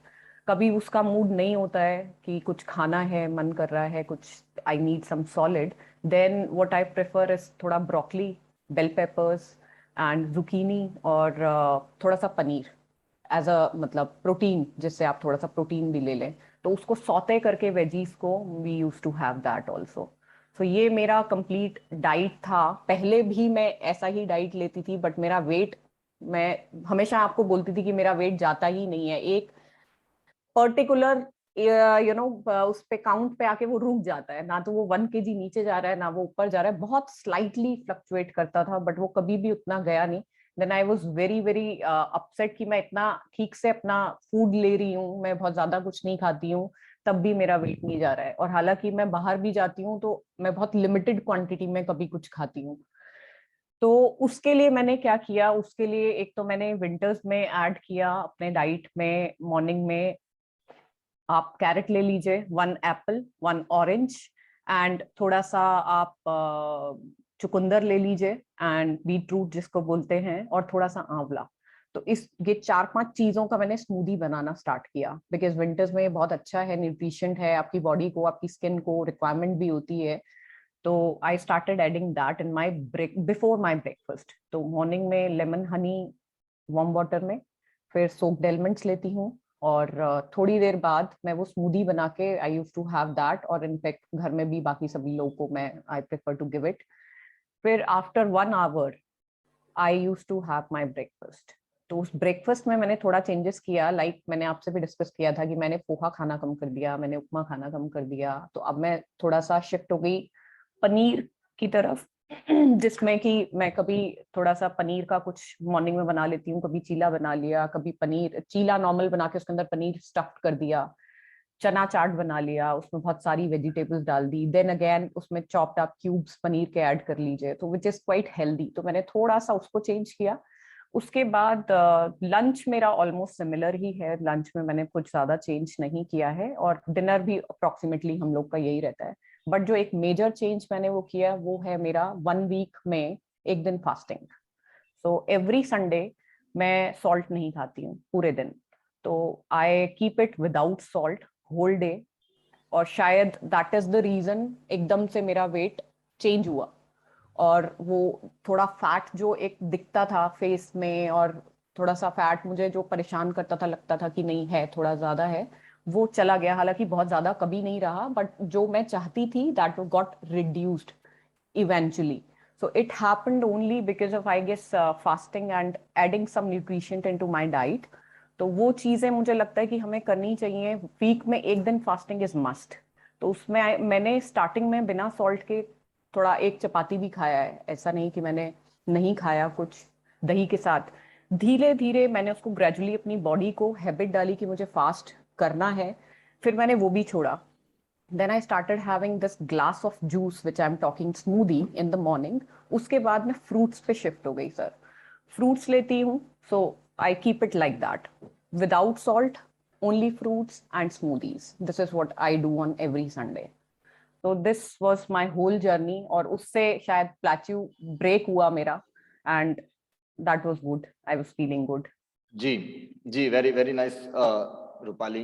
देखिए बेसिक अगर आप इसकी साइंस में जाइएगा तो आप ये पाएंगे कि जब हम लोग, रूपाली ने अपना पूरा ये जर्नी बताया, तो she was not already overweight, उनका कोई ओवरवेट पहले भी कुछ नहीं था, and she was doing it very very well. But हुआ क्या कि जब उन्होंने एक फास्टिंग को इन्वॉल्व किया, तो उस समय जो आपका फूड इनटेक से जो आपको कैलोरीज मिल रही हैं, जब तक वो बैलेंस रहेंगी कंजप्शन से, तो आप प्लेटो में ही रह जाएंगे। द मोमेंट या तो आप फूड का कंजप्शन इंक्रीज करिए अपनी कैलोरी का, या फिर आप अपनी कैलोरी का इंटेक कम करिए। तो इनमें से दोनों में से आपको एक ना एक जगह काम करना पड़ेगा। तो she could not consume her calorie more by hard work, क्योंकि अब हम लोग फिजिकल वर्क कुछ भी नहीं करते हैं और एक एक्सरसाइज की भी एक लिमिट है, उससे ज्यादा कैलोरी बर्निंग नहीं हो सकती है। तो ऐसी सूरत में उन्होंने क्या किया कि फास्टिंग को इंट्रोड्यूस किया। तो फास्टिंग के दौरान क्या होता है कि जैसे मैंने आपको बताया, लिवर को अपने ब्लड ग्लूकोज लेवल को मैनेज करने के लिए और भी पैरामीटर्स को मैनेज करने के लिए तमाम जो उसका रिजर्वायर है उसका इस्तेमाल करना ही पड़ता है। And the moment liver starts working on it's reservoir, जो कि बॉडी में मसल्स में खुद उसने अपने अंदर, अगर टेक्निकली बात की जाए तो ग्लाइकोजन की फॉर्म में वो स्टोर करके रखता है एक्स्ट्रा ग्लूकोज को, उसको कंज्यूम करना शुरू किया और इमीडिएटली कैलोरी बर्निंग ज्यादा हो गया इनटेक से, और माइनस में यानी फैट लॉस, वहां से वेट लॉस शुरू हो गया। इसके अलावा अब आपका कोई प्रश्न है? अदरवाइज फिर इसको कंक्लूड करने की हम कोशिश करेंगे। अगर आपका कोई भी प्रश्न हो तो आप बताइएगा। यस सर, मेरा क्वेश्चन है जी सर, लाइक जैसे मैं योग भी कर रही हूँ, थोड़ा खाने पे कंट्रोल थोड़ा करा है पहले से, इंचेस लूज हुए हैं, डबल एक्सएल से एक्सएल और अब एल पे आई हूँ, बट वेइंग मशीन पे खास अंतर नहीं आता। जी, अच्छा ठीक है। देखिए, वेइंग मशीन में इसलिए खास अंतर नहीं आता है कि अभी कंजप्शन कैलोरीज का और ज्यादा जरूरी है, यानी अभी भी आपका इनटेक ज्यादा है, और उसका कारण वही है कि हम लोगों का फिजिकल वर्क अब बिल्कुल भी नहीं है। हम लोग घर का कोई काम नहीं करते हैं। देखिए, I am not being offensive to anyone, आप लोग कर रहे हैं, बहुत सारा काम कर रहे हैं, लेकिन आपके पास उतना समय नहीं है कि आप वैसे काम कर सकें। फॉर एग्जाम्पल, आप पोछा लगा रहे हैं तो आप बैठकर नहीं लगा सकते। अगर आप इनफैक्ट खुद लगा भी नहीं रहे होंगे, लगाएंगे तो वाइपर से लगाएंगे। अगर आप ज्यादा ही करना चाहते हैं, हफ्ते में वीकेंड पे एक दिन पोछा लगा लीजिए पूरे घर का बैठकर, तो आपका कैलोरी बर्निंग जो है बहुत तेज हो जाएगा। तो इसीलिए आपको कैलोरी इनटेक पर काम करना ही पड़ेगा। और कैलोरी इनटेक में भी जैसा चंद्रा साहब ने भी बताया कि आप कार्बोहाइड्रेट और 25-25% में अपने कार्बोहाइड्रेट, अपने दाल, प्रोटीन, अपनी सैलड्स, इनको बैलेंस डाइट में लेकर आइए। इनिशियली आपको स्ट्रगल है सिर्फ 15 डेज का, उसके बाद यकीन मानिए आपको कोई स्ट्रगल नहीं होगा। जी रजनी मैम आपके पास आ रहे हैं, फिर मीतू आपके पास आएंगे, अभी और भी इस बारे में चर्चा कर लेते हैं। जी रजनी मैम। कैसे रिड्यूस वेट लॉस जो एक प्लेट्यू पे आ गया है, उस ऑल्दो इंटरमिटेंट फास्टिंग भी चल रहा है, एंड लास्ट 2.5 kgs वो बहुत डिफिकल्ट हो रहा है रिड्यूस होने में जी। एंड ये सारे मतलब जो इंटरमिटेंट फास्टिंग है, ईटिंग विंडो मेरा 3 hours का है, बिटवीन 11 to 2, एंड एक्सरसाइज मैं अपने फास्टिंग पीरियड में कर रही हूँ। ये सब चल रहा है, बट जो लास्ट 2.5 BMI के लिए मुझे जो BMI के अंदर आना है, 24.9 में लाना है, इट इज 25.4 अभी भी, मतलब जो लास्ट 2 to 3 kgs है, 3 नहीं है 2.5 kgs, वो नहीं हो रहा है। देखिए आप जी, I got a question. Basically क्या है कि हमें इतना स्ट्रिक्टली भी पैरामीटर्स के अंदर नहीं जाना है, क्योंकि हर ह्यूमन बॉडी बिल्कुल डिफरेंट है। और अगर आप ये सोच रहे हैं कि बेसिक हो सकता है कि आपकी बोन डेंसिटी वेट ज्यादा हो सकता है आपका बॉडी टाइप उस तरीके का हो, तो आप इतना भी उसको स्ट्रिक्टली मत मानिए कि अगर आप इस फ्रेम में फिट नहीं होती हैं तो आप अनफिट हैं। ऐसा नहीं है, इतना स्ट्रिक्टली आपको किसी, ये सब ह्यूमन मेड पैरामीटर्स हैं, हर रीजन के साथ बॉडी टाइप बिल्कुल बदल जाता है। तो हम लोग बिल्कुल सभी एक दूसरे से यूनिक हैं और डिफरेंट हैं। आप खुद अपने अंदर महसूस करिए कि आर यू फीलिंग गुड और not, are you feeling yourself overweight और नॉट। अगर ऐसा हो रहा है तो then you should be working, else ऐसा बिल्कुल भी मत मानिए कि आप उस पैरामीटर के अंदर ही आपको खुद को फिट करना है। आप अपने आप में अपना एक यूनिक पैरामीटर खुद हैं, और हर बंदे को उसे मालूम है कि मैं भी अनफिट हूं या फिट हूं, या मुझे कहां पे काम करना है। दूसरों के पैरामीटर्स के बेसिस पर अपनी फिटनेस को जज मत करिए। अगर आप अच्छा खा रही हैं तो इसका मतलब you are doing already well, don't go into that parameter. Okay, ये भी एक बहुत बड़ी प्रॉब्लम रह जाती है। जी मीतू बताइए। कविता उसके बाद आपके पास, अरे सॉरी पहले रजनी मैम को लेना पड़ेगा, एक्चुअल में 2 रजनी मैम है, तो हाँ। पहले हम रजनी मैम से एक बार ले लेते हैं, फिर आप दोनों के पास आते हैं। जी टी का इंटेक कैसे कम? सॉरी थोड़ा नजदीक आइए, आईफोन के साथ कनेक्टेड है आप। चाय का प्रॉब्लम है, चाय की क्रेविंग होने लग जाती है, वो कैसे रिड्यूस हो? देखिए किसी भी तरह की जो क्रेविंग है उसको आप एकदम से रिड्यूस नहीं कर सकते हैं, तो you should go in a slow and steady way. आप अगर दिन में 4 चाय पीते हैं तो पीते रहिए, बस चाय की क्वांटिटी कम करिए। अगर आप 1 कप भरकर पीते हैं तो उसको 75% कर दीजिए। अगर ऑलरेडी 75% करते हैं तो बेशक फ्रीक्वेंसी उतनी रखिए, उसको 50% करिए। उसके बाद उसकी क्वांटिटी थोड़ा और कम करिए और फिर एक एक करके कम करिए। 4 की 3 करिए, 3 की 2 करिए। उससे, क्योंकि बॉडी में चाय के अंदर कैफीन होता है, तो वो अपने आप में एक ड्रग है, और वो जो ड्रग है उसकी फिजिकल नीड हो जाती है बॉडी को, जैसे एक ड्रग एडिक्ट होता है। और अगर ड्रग एडिक्ट को एक एडिक्ट ड्रग नहीं मिलती है तो उस सूरत में उसकी बॉडी की वो साइकोलॉजिकल डिमांड भी बन जाती है। तो आपको पहले जी सर इतनी नहीं पीती हूँ, सिर्फ एक मॉर्निंग में और इवनिंग में, जैसे अभी मौसम ठंडा हो गया तो है, बट वो लेने के बाद ना प्रॉब्लम होती है, इसलिए पूछ रही हूँ। जी, लेने के बाद प्रॉब्लम होती है तो क्रेविंग के चलते लेती हैं आप? नहीं सर, हेडेक लगने लग जाता है। हाँ, तो आप हेडेक, क्योंकि आपको कैफीन की वजह से हेडेक होता है ना, यानी आप चाय नहीं पीते हैं तो हेडेक होता है, आप ये बोल रहे हैं? हाँ जी सर। जी, वो कैफीन की वजह से ऐसा होता है। तो आप अभी उसकी क्वांटिटी थोड़ा कम करिए और उसके साथ साथ कोई चीज ऐड करिए जो धीरे धीरे उसको रिप्लेस करना शुरू करेगी। जैसे चाय के साथ कुछ अच्छी चीज भी लेना शुरू करिए, चाय भी लेते रहिए, थोड़ा क्वांटिटी कम करिए, प्लस में ऐड करिए। लेटर ऑन जो चीज अभी ऐड कर रही है वो धीरे धीरे उसको रिप्लेस करना शुरू करेगी, एकदम से मत करिए। ये बिल्कुल ऐसे ही है जैसे कोई भी डिप्रेशन की मेडिसिन लेता है तो उनको भी धीरे धीरे टैपर करके खत्म किया जाता है। It's a very pretty normal problem, आप उसको हैंडल कर सकती हैं, हैंडल इस तरह से। Okay sir. सॉरी, मैं एक चीज और ऐड करना चाहूंगी। मैं खुद चाय पी 2 मिनट, कैन आई टॉक? जी जी बिल्कुल। मैं इसमें एक्चुअली चाय मैं खुद भी पीती हूँ, बट इसमें एक मेरे कजन है, उन्होंने कोई ऐसी डाइट फॉलो की थी आयुर्वेद में, तो उन्होंने ये बोला कि जैसे हेडेक होता है चाय नहीं पीने से, तो उसमें आप ये कर सकते हो कि 2 स्पून जीरा लेके 1 कप पानी में उसको बॉईल कर लीजिए। जब वो हाफ हो जाएगा ना तो उसको आप एज अ चाय पी लो, तो वो आपको नुकसान भी नहीं करेगा और वो जो क्रेविंग है चाय की वो थोड़ी सी कम हो जाएगी। तो धीरे धीरे, मतलब एक ये चीज आप ऐड कर सकते हो। Thanks a lot, thank you. बिल्कुल जरूर करिएगा। जी मीतू बोलिए। कविता, उसके बाद सर आपके पास। मेरा क्वेश्चन फास्टिंग और डायबिटीज रिलेटेड है। मतलब अगर जो डायबिटिक है उनको ये कहते हैं कि थोड़ी थोड़ी देर में कुछ खाना जरूरी है, शुगर लो चली गई तो नुकसानदायक है। जी देखिए, हाँ, इस बारे में चंद्रा साहब आपको जवाब देंगे बहुत अच्छा। एक तो क्या है कि 2 तरह के इसमें थॉट्स हैं। पहले तो ये समझ लीजिए कि डायबिटीज है तो डायबिटीज की मेडिसिन तो लेनी ही है, लेकिन आपको ये पता है कि डायबिटीज कोई डिजीज नहीं है, it is a food related disorder. खाने से रिलेटेड एक डिसऑर्डर है। इसका मतलब क्या हुआ कि आप कुछ तो ऐसा खा रही हैं जो कि सूटेबल नहीं है आपकी बॉडी के लिए, जिसकी वजह से आपका जो शुगर लेवल है वो बढ़ा हुआ है। तो अगर फूड रिलेटेड अगर डिसऑर्डर है तो इसका हल कहाँ होगा? इसका हल तो फूड में ही होगा, नंबर 1। नंबर 2, देखिए क्यों बोलते हैं डॉक्टर्स ये खाने के लिए कि आप हर एक 2 घंटे के बाद खाइए और मेडिसिन खाइए और ये खाते रहिए 2-2 घंटे के बाद। क्योंकि जो बाहर से वो मेडिसिन आपको दे रहे हैं वो बेसिकली क्या है? वो बाहर से इंसुलिन दे रहे हैं आपको। तो वो क्या होता है कि वो बोलते हैं कि आप खाइए जिससे आपके ब्लड में शुगर का लेवल बढ़ जाए, और उसके बाद वो टैबलेट दे देते हैं जिससे वो कम हो जाए। लेकिन आपका शुगर जो प्रॉब्लम है आपके ब्लड का प्रॉब्लम नहीं है, आपके पैंक्रियाज का प्रॉब्लम है। Your pancreas are not functioning properly. आपका पैंक्रियाज अच्छा नहीं काम कर रहा है। और कभी भी आप देखेंगे शुगर में कोई भी डॉक्टर ये मेडिसिन नहीं देता जिससे कि आपकी पैंक्रियाज ठीक हो जाए, या ये प्रोटोकॉल नहीं बताता जिससे आपकी पैंक्रियाज ठीक हो जाए।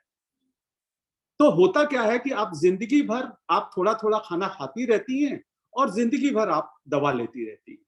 सी you need to break this cycle. इस साइकिल को जब तक आप ब्रेक नहीं करेंगे, और इंटरमिटेंट जब फास्टिंग करते हैं, मैं आपको बता दूं कि जब वाटर फीस्टिंग करते हैं या जूस फीस्टिंग करते हैं, तो चूंकि बाहर से आप शुगर नहीं ले रही हैं, इसलिए आपको शुगर की दवा नहीं लेनी है। उससे इंटरमिटेंट फास्टिंग के दौरान शुगर की दवा अगर आप लेंगे तो आपका ब्लड शुगर लेवल बहुत तेजी से डाउन हो जाएगा। That is detrimental. जी देखिए नीतू, नटशेल में कहने का प्रयास ये किया जा रहा है कि हमें अवेयर तो होना ही पड़ेगा। जब आप ऑलरेडी इंटरमिटेंट फास्टिंग पर हैं तो जब आप ब्लड शुगर लेवल आपका इंक्रीज इसलिए नहीं होगा क्योंकि आप शुगर दे ही नहीं रही हैं शरीर को, बल्कि इनफैक्ट आपको लिवर को शुगर को बनाना पड़ेगा बॉडी में, जो कि उसने अपने अंदर ग्लाइकोजन को स्टोर किया हुआ है, उसको ब्रेक करके to maintain a certain level in body. तो ऑलरेडी आप मेडिसिन पर हैं, तो आपको सबसे पहले तो अपनी बॉडी के लिए ऐसा नहीं होगा कि मैं जैसे चंद्रा साहब ने कहा कि मुझे डायबिटीज है और मैं दवाइयां खाता रहूं और कुछ भी खाता रहूं या बस थोड़ा बहुत परहेज कर लूं, ऐसा नहीं है। You have to be aware. अगर आप फास्टिंग, इंटरमिटेंट फास्टिंग कर रहे हैं जो आपका प्रश्न है, तो you be aware on that day. आप उसी दिन शुरुआत में करिए जब आप घर पर हो, आप काम में बिजी ना हो।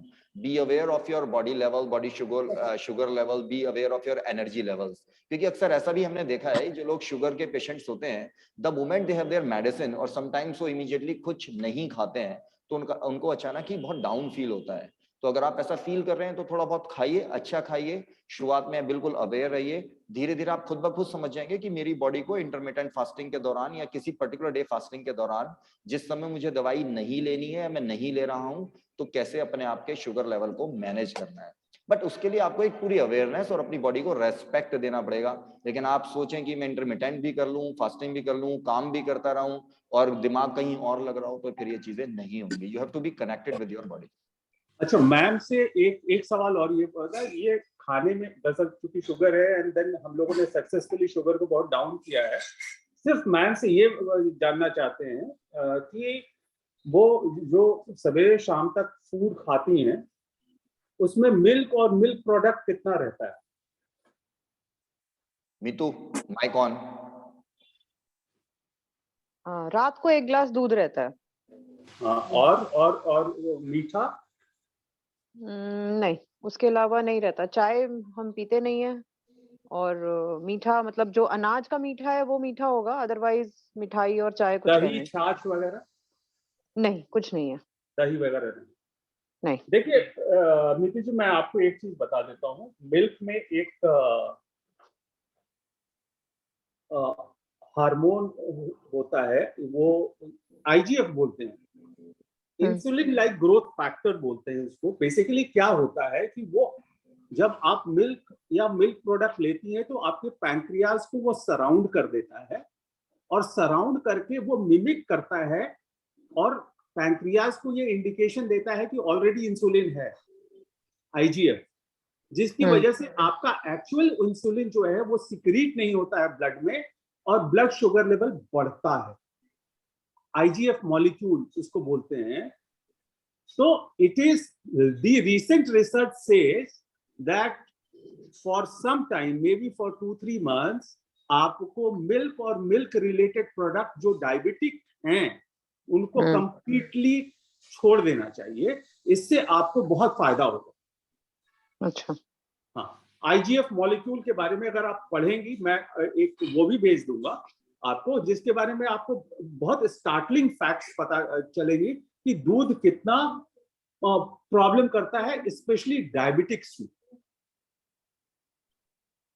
जी ठीक, Kavita, over to you now. Thank you sir. एक क्वेश्चन है जी सर। जैसे आजकल जो भी चल रहा है उसमें कहना है मिल्क एंड मिल्क प्रोडक्ट्स कम लेना चाहिए जी। तो अगर उसको करते हैं तो सर कैल्शियम का कैसे इनटेक करेंगे?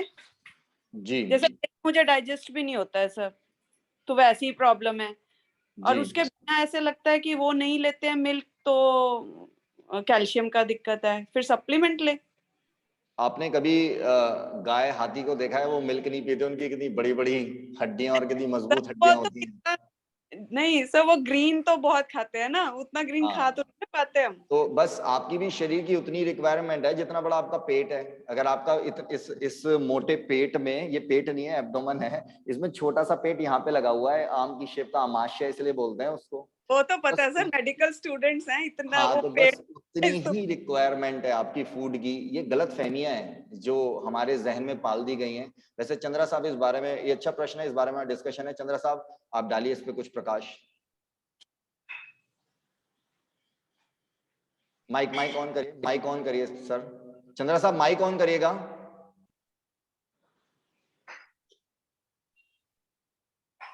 जी, तो अभी मैम ऐसा है कि हमारा थोड़ा सा, हम ह्यूमन बॉडी और एनिमल्स का थोड़ा सा तो ये बोल रहे थे हमारे दिमाग में बहुत सारी चीजें फेड हैं ऑलरेडी हमारे उसमें। तो लो फील कर रहे हैं तो हमको लगेगा कि अरे यार हमारे शरीर में ये प्रॉब्लम तो नहीं हो गया, ये ऐसा हो रहा है तो हमारे इसमें कैल्शियम की प्रॉब्लम तो नहीं हो गई है। आप एक बात बताएं कि सिर्फ मिल्क ही ऐसी चीज नहीं है जिसमें कि कैल्शियम है। There are whole lot of products, जितने भी प्रोडक्ट्स आप खाते हैं जो कि होल हैं, प्रोसेस्ड नहीं है। आप अनफॉर्चुनेटली क्या होता है कि हमारे घरों में, अब हम सब लोगों के घरों में प्रोसेस्ड फूड की मात्रा जो है वो होल फूड से ज्यादा होती है। तो प्रोसेस्ड फूड में माइक्रो न्यूट्रिएंट्स होते ही नहीं है और या बहुत कम होते हैं, इसलिए आप बहुत डेफिशिएंट फील करते हैं। जैसे whole fruit, whole vegetable, whole salad के जितनी सारी चीजें आप अगर उसको खाती हैं तो कभी भी कैल्शियम डेफिशिएंट आप होंगी ही नहीं। मिल्क तो एक चीज है, लेकिन आपको मिल्क के बारे में मैं दूसरी चीजें ये बताता हूं। आपको जो मिल्क मिलता है, हम पहले भी बता रहे थे, क्लास में एक दिन डिस्कशन हो रहा था तो हमने ये बताया कि आदमी ही एक ऐसा जानवर है जो दूसरे जानवर का दूध पीता है। इसको रिलेट करके देखिए आप, मदर लैक्टेट कब करती है? मदर का दूध तो तब निकलता है ना जब बच्चा पैदा होता है, बच्चे को फीड करने के लिए मदर का दूध निकलता है और एक सर्टेन समय के बाद मदर का दूध बंद हो जाता है।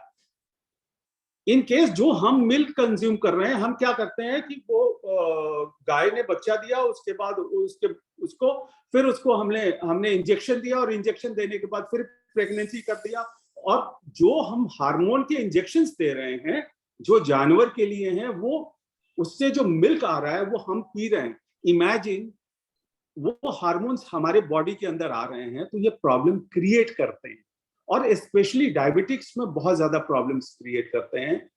तो फिलहाल के लिए मतलब हम सारे लोगों से ये रिक्वेस्ट करेंगे कि 2-3 महीने के लिए जो लोग अच्छे डाइट प्रोटोकॉल पर जो हमने बताया या रूपाली ने बताया है उसको एक्सपीरियंस करना चाहते हैं, थोड़ा सा मिल्क प्रोडक्ट को या तो कम करें या अवॉइड कर दें 2-3 महीने के लिए। You will see the miracle happening.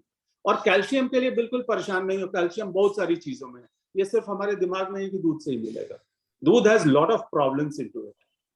Okay sir, thank you. जी कविता आप पूछिए पहले, उसके बाद निधि आप। हाँ हेलो सर। जी हाँ सर, एक्चुअली क्या है कि आपने देखा मेरा जो वेट कम करने का जर्नी था वो तो आपसे छुपा नहीं है, आपको पता ही है कि मैं 86 थी और आज मैं 83 पे आ चुकी हूँ। तो बाकी तो डाइट भी मेरा बराबर ही चल रहा था और योगा वगैरह मैं कर ही रही थी, सब कुछ सही है। लेकिन एक सर्टेन उस पे आके मेरा वेट मतलब रुक गया है। 73 के बाद कम नहीं हो रहा है, मतलब बढ़ भी नहीं रहा है पर कम भी नहीं हो रहा है। कपड़े तो लूज हो चुके हैं मेरे, लेकिन सर जो ये पेट है ना, ये मुझे पता नहीं कम क्यों नहीं लग रहा है। तो मुझे वो जानना है कि पेट को कम करने के लिए क्या कर सकते हैं मतलब। देखिए अभी कितना टाइम हो गया आपको ये करते हुए? 3 महीने हो गए सर। हाँ तो अभी आपको थोड़ा पेशेंस रखना पड़ेगा, इतना जल्दबाजी। लेकिन पेशेंस के चक्कर में आपको पता है कि मैं अभी फिलहाल ब्रेक पे आ चुकी हूँ। हाँ ठीक है, आप बहुत ही स्लो और स्टडी चलिए। जब इतने ये मोटा पेट भी एक दिन में नहीं बनाया, एक दिन में वजन नहीं बढ़ा है, तो ये बॉडी जो होती है ये लिविंग और डायनेमिक सिस्टम है, इसको हमें शॉक नहीं देना है उसको अचानक। अदरवाइज क्या है कि अगर आप 20 किलो वजन घटाना चाहिए तो अगर आप 20-25 दिन कुछ मत खाइए या बहुत कम खाइए स्ट्रिक्टली, आपका 20-25 किलो वजन गायब हो जाएगा। But that's not a right idea. वो तो सही बात है, लेकिन सर जो ये टमी जो अलग से ही चमक जाता है ना, हमसे पहले हमारा पेट पहुंच जाता है, वो कहावत है। तो वो बहुत ही अजीब सा, मतलब आप तो देखते ही रहते हो, आपको पता ही है। और अभी तो मैं फिलहाल जो नीज पेन और एल्बो पेन की वजह से मैं कुछ कर भी नहीं पा रही हूँ कुछ ज्यादा, जितना है डाइट का ही चल रहा है मेरा। तो हाँ, तो उसके लिए आप अगर थोड़ा आप कुछ हेल्प कर सकते हैं। अपने न्यूट्रिएंट्स के प्रॉपर ध्यान दीजिए। आप अपना एक बार देखिए न्यूट्रिएंट वो तो मैं डेफिशिएंसी कर रही नहीं हूँ होनी सर। चाहिए पहला। नहीं जैसे और आप सार्थक को हेल्प कर रहे थे ना सर पेट कम करने के लिए, तो अगर ऐसा कुछ कर सकते तो उससे कम हो सकता है क्या? मैडम पेट कम हो रहा होगा आपका, बट वो इतना स्लोली हो रहा होगा कि अभी आपको वो सिग्निफिकेंटली मेजर नहीं कर पा रही हैं। आप ये जो अच्छा डाइट पैटर्न है इसी को फॉलो करिए जी और निरंतर कोशिश करिए कि दोबारा एक्सरसाइज रूटीन में आ सकें। और आप कुछ नहीं समय सर, हाँ वो तो मैं कर रही हूँ सर घर जी पे। कुछ समय के बाद आप देखेंगे कि इसमें भी आपको असर नजर आएगा। बॉडी ओवरऑल फैट लूज करती है, तो वो हर जगह से लूज करती है। ऐसा नहीं है कि वो आपके साथ दुश्मनी कर रही है और आपका पेट नहीं नहीं, दुश्मनी नहीं सर, पर सबसे पहले फेस ही जा रहा है और जो जाना चाहिए वो तो जा नहीं रहा है, इसलिए। नहीं नहीं, वो जाएगा, ऐसा नहीं है, वो जा भी रहा है, बट वो अभी सिग्निफिकेंटली नजर नहीं आ रहा है। क्योंकि सीमा मैम भी जो थी वो इसी प्रॉब्लम से पीड़ित थी जो आपने विशेष जिक्र किया है, और वो उन्होंने इसमें काफी असर महसूस किया है, और आप भी बहुत जल्दी करेंगी, तो थोड़ा पेशेंस रखिए, ऐसा कोई विशेष। Okay, thank you sir. जी निधि, आप बोलिए। सर जैसे ना कहा जाता है हमें अपने मैक्रोज पता होने चाहिए, ठीक है। अब वो मैक्रोज कैसे कैलकुलेट करते हैं वो भी एक बड़ी टेक्निकल इशू है सबके साथ। हर बॉडी के डिफरेंट मैक्रोज हैं जी, कि आपको इतना प्रोटीन लेना है, इतना फाइबर लेना है, इतना मतलब कंटेंट ऑफ ग्रेन लेना है, लेकिन उसमें भी what should be rich in that कि वो कितना किस हिसाब से, वो बहुत बड़ा इशू है, उसी में हम गड़बड़ कर जाते हैं बहुत ज्यादा। तो जी, मैक्रोज से मतलब आपका आयरन, कैल्शियम, बिल्कुल बिल्कुल बिल्कुल, micros and macros, so is the basic thing. So वो एक बहुत बड़ी प्रॉब्लम है। सेकंड इशू इज कई लोग बोलते हैं, ये कंप्लेंट है मेरे हस्बैंड की भी है, कि जैसे सर ने बताया वो ज्यादातर रॉ फूड पे है, basically it's more of raw only ना, सैलेड हो गया, स्प्राउट्स हो गया। माय हस्बैंड इज लाइक वो खाने से पहले बोल देता है ये मुझे डाइजेस्ट नहीं होता है, ये मुझे अजीब सा फील कराता है, ब्लॉटेड फील कराता है या गैस्ट्रिक फील कराता है। सो वो भी एक प्रॉब्लम है कईयों के साथ। जी, इसके दोनों के जवाब आपको, ठीक है, ये बड़े कॉमन प्रश्न है, चंद्रा साहब आप इसके जवाब देंगे, इसमें फिर फर्दर ऐड। देखिए, पहली बात तो मैं मेरा ऐसा मानना है कि अभी क्या है कि the knowledge which we have for anything, for the whether it is for the physique or for the universe or for the world or the space, whatever, ये जो मैक्रो माइक्रोज की हम बात कर रहे हैं, जब से ह्यूमन इवोल्यूशन हुआ तब से ये मैक्रोज माइक्रोज तो रहे ही होंगे। आज हम ये डिस्कस करने लगे हैं जबकि हमारे forefathers were much more healthier than us, right? It means that whatever we are consuming today, देखिए दो चीजें, मैं दो पार्ट बताता हूं आपको। Whatever we are consuming today, we are not conscious when we are eating.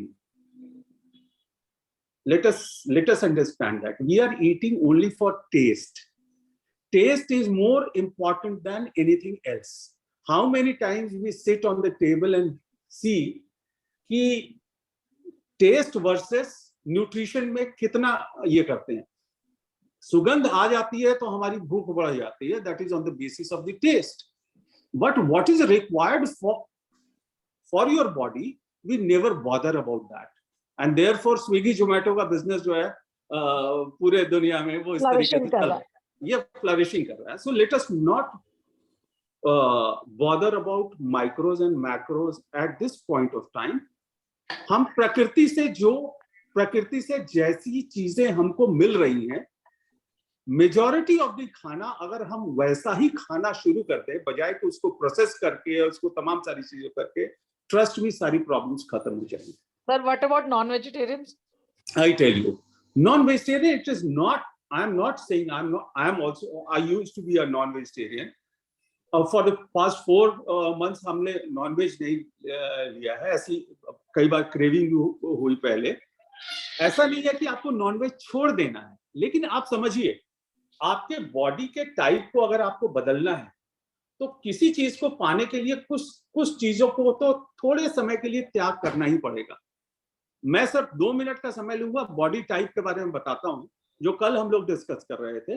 तो हमारा रिजीम ये बोलता है कि आप अभी I used to be a fat cow,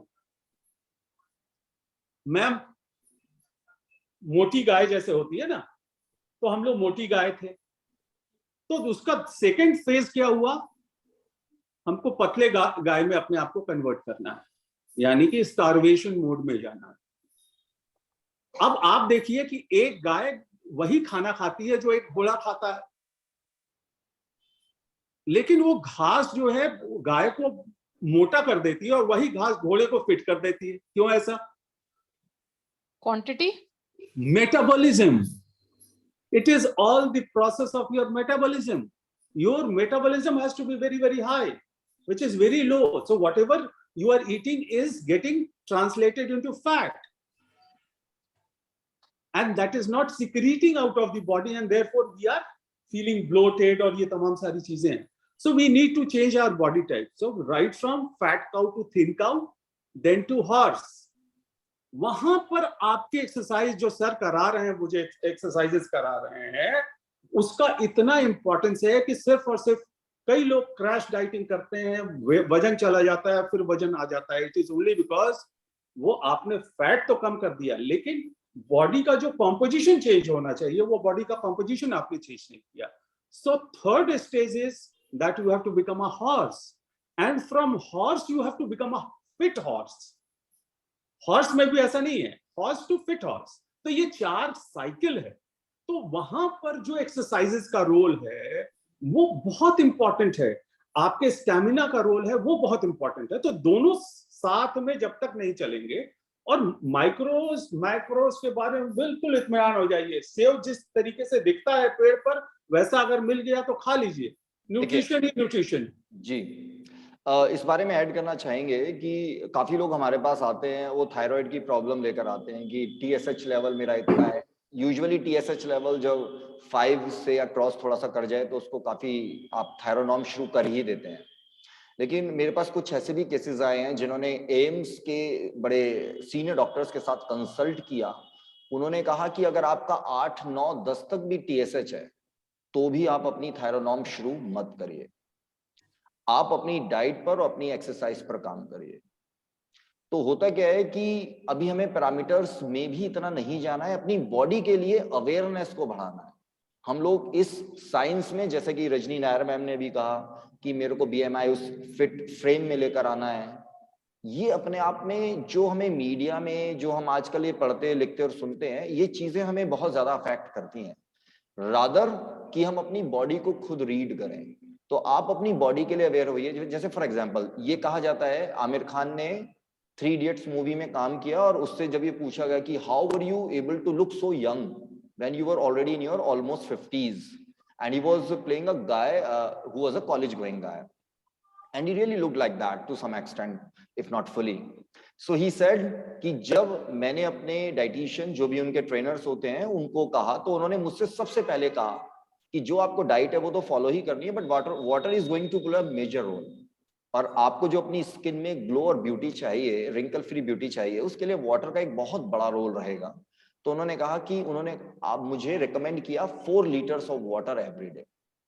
और वो कहते हैं उससे पहले मैं वाटर को खास ध्यान ही नहीं देता था, और उन्होंने कहा मैंने रिलीजियसली 4 लीटर्स वाटर को एवरी डे इनटेक किया. अब हुआ क्या कि ये जब हम लोगों ने सुना, हम लोगों ने भी वो शुरू कर दिया, बट ऐसा नहीं है. मुंबई की क्लाइमेट और यहाँ की क्लाइमेट में फर्क है, यही अवेयरनेस है. तो अक्सर मुझसे लोग पूछते हैं कि सर मैं इतने लीटर 4 लीटर, अरे नहीं, ज्यादा पानी पीना भी डेंजरस है. अभी रिसेंट स्टडी हुआ जो कि सही है गलत है हम उसमें नहीं जाएंगे, इसीलिए मैं बोल रहा हूँ कि ब्रूस ली की जो मौत है वो ज्यादा पानी पीने की वजह से हुई. He would drink more water than the required one. अभी रिसेंट स्टडीज, ये रिसेंट रिसर्च आया है, लेकिन हमें उसमें नहीं जाना है. आप क्या करिए, जैसे मैं सभी को बताता हूँ, आप उतना पानी पीजिए which will ensure that your urine colour is not less than transparent. It has to be transparent. आपकी बॉडी खुद बताएगी. अगर आपने ये 1 महीने भी कर लिया, तो जब 1 महीने के बाद अगर आपने कर लिया, आपको खुद पता चलेगा नाउ आई नीड वाटर. आपको ना 4 लीटर पीने की जरूरत है, ना 2 लीटर पीने की जरूरत है, बॉडी आपको खुद बताती है. बट ये अवेयरनेस चाहिए, बट हमने ये अवेयरनेस कभी रखी नहीं है. और दूसरा क्वेश्चन आपका निधि ये था कि जैसे रॉ हस्बैंड ने कहा उसको ब्लोटिंग, ऐसा नहीं होगा. चंद्रा साहब रॉ नहीं खा रहे हैं प्रॉपरली. आप अगर देखेगा 25% सैलेड्स हैं, 25% रोटी है, 25% दाल है, 25% ग्रीन वेजिटेबल्स है. तो रॉ आपको एकदम से नहीं खाना है. हम कोई गाय भैंस बकरी तो है नहीं, हम ऑलरेडी. और फिर दूसरा रॉ से 25, यहाँ तो प्रॉब्लम यहाँ आती है ना कि हम 25% भी नहीं खाना चाहते. हाँ, तो प्रॉब्लम एक और वही से शुरू होती है. एग्जैक्टली.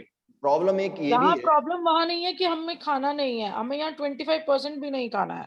हम तो कुछ ही नहीं कर रहे हैं. हम तो स्विगी और जोमेटो खा रहे हैं, रात को 11 बजे मंगा रहे हैं, रात को 12 बजे बर्थडे सेलिब्रेट करके पिज्जा के साथ कर रहे हैं. तो हम कैसे ठीक होंगे? हम हो ही नहीं सकते। हम वो कोई कसर नहीं छोड़ रहे हैं कि अपना सत्यानाश ना करें। तो भाई सत्यानाश तो जब इतनी मेहनत की जाएगी तो सत्यानाश होके रहेगा। सर और जो सत्यानाश कर चुके हैं उनको सुधरने में टाइम लगेगा। अब जो सत्यानाश कर चुके हैं वो इस वर्कशॉप के माध्यम से सुधरने की दिशा में आगे बढ़ रहे हैं, और चंद्रा साहब, रूपाली, सीमा मैम, उनका एक बहुत बड़ा मार्गदर्शन हमें मिल रहा है। उसके लिए सबसे पहले अवेयरनेस जरूरी है। अवेयरनेस आपको मिलती है किसी भी एक्सरसाइज पैटर्न से, वो चाहे कोई भी हो। इट्स नॉट इवन योगा, आप चाहे स्विमिंग भी करिए, एरोबिक्स भी करिए, जिमिंग भी करिए, या इसके अलावा जो भी करिए, मार्शल आर्ट, MMR करिए, जो भी करते हैं आप। The moment you become aware of your body, आप अपनी बॉडी को रेस्पेक्ट देना शुरू करते हैं, आपका मेटाबॉलिज्म ऑटोमेटिकली बैलेंस में आता है।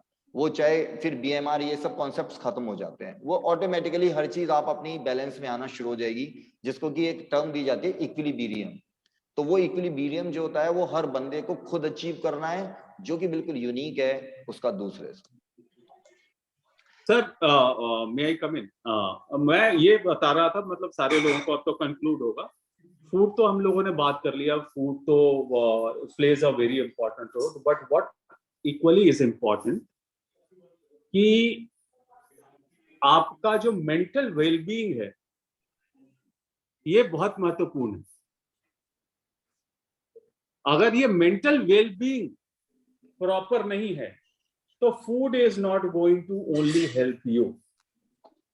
तो सर हम ये बोलेंगे कि मेंटल वेलबींग के लिए तो आप सबसे ज्यादा एक्सपर्ट और सबसे ज्यादा एक्सपीरियंस व्यक्ति हैं।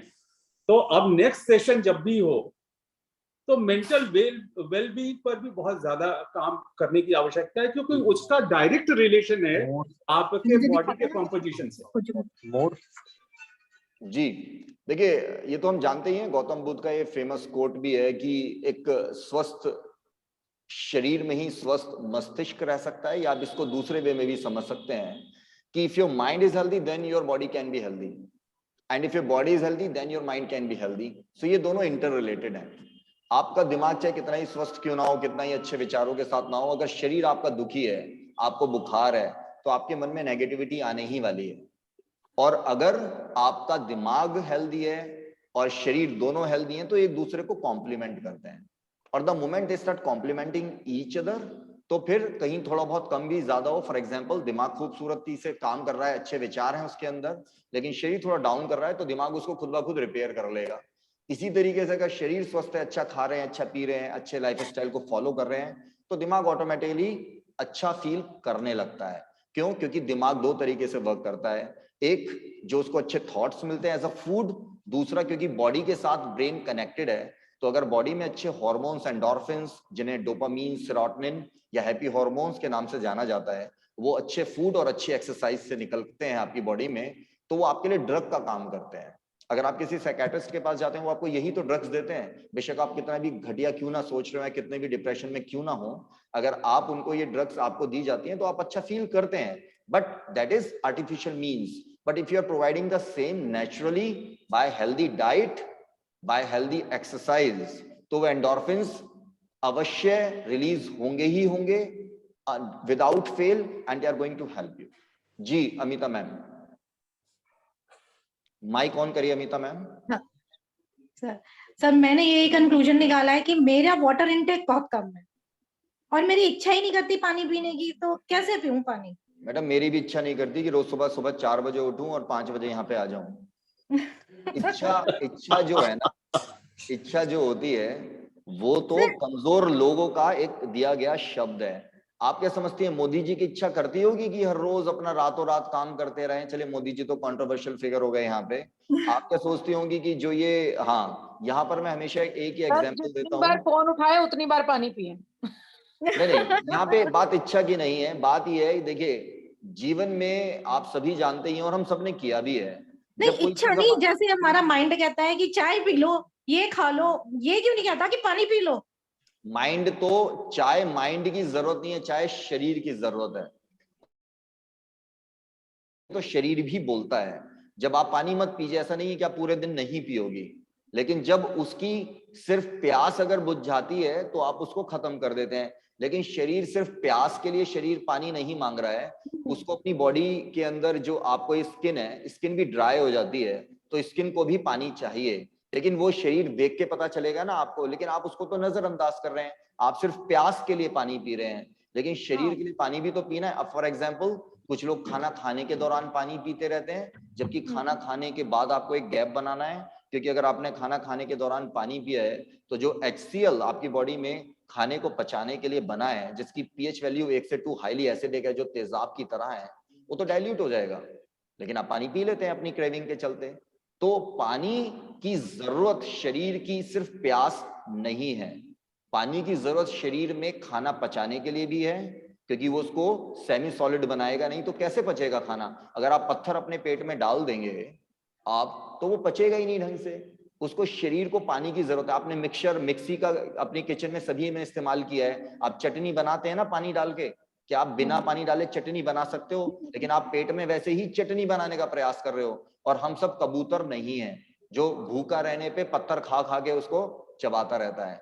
हम आदमी है, हमको पानी की जरूरत है, और पानी की जरूरत सिर्फ और सिर्फ प्यास नहीं है। पानी की जरूरत आपकी स्किन है, आपका डाइजेशन प्रोसेस को मेंटेन करने के लिए भी है।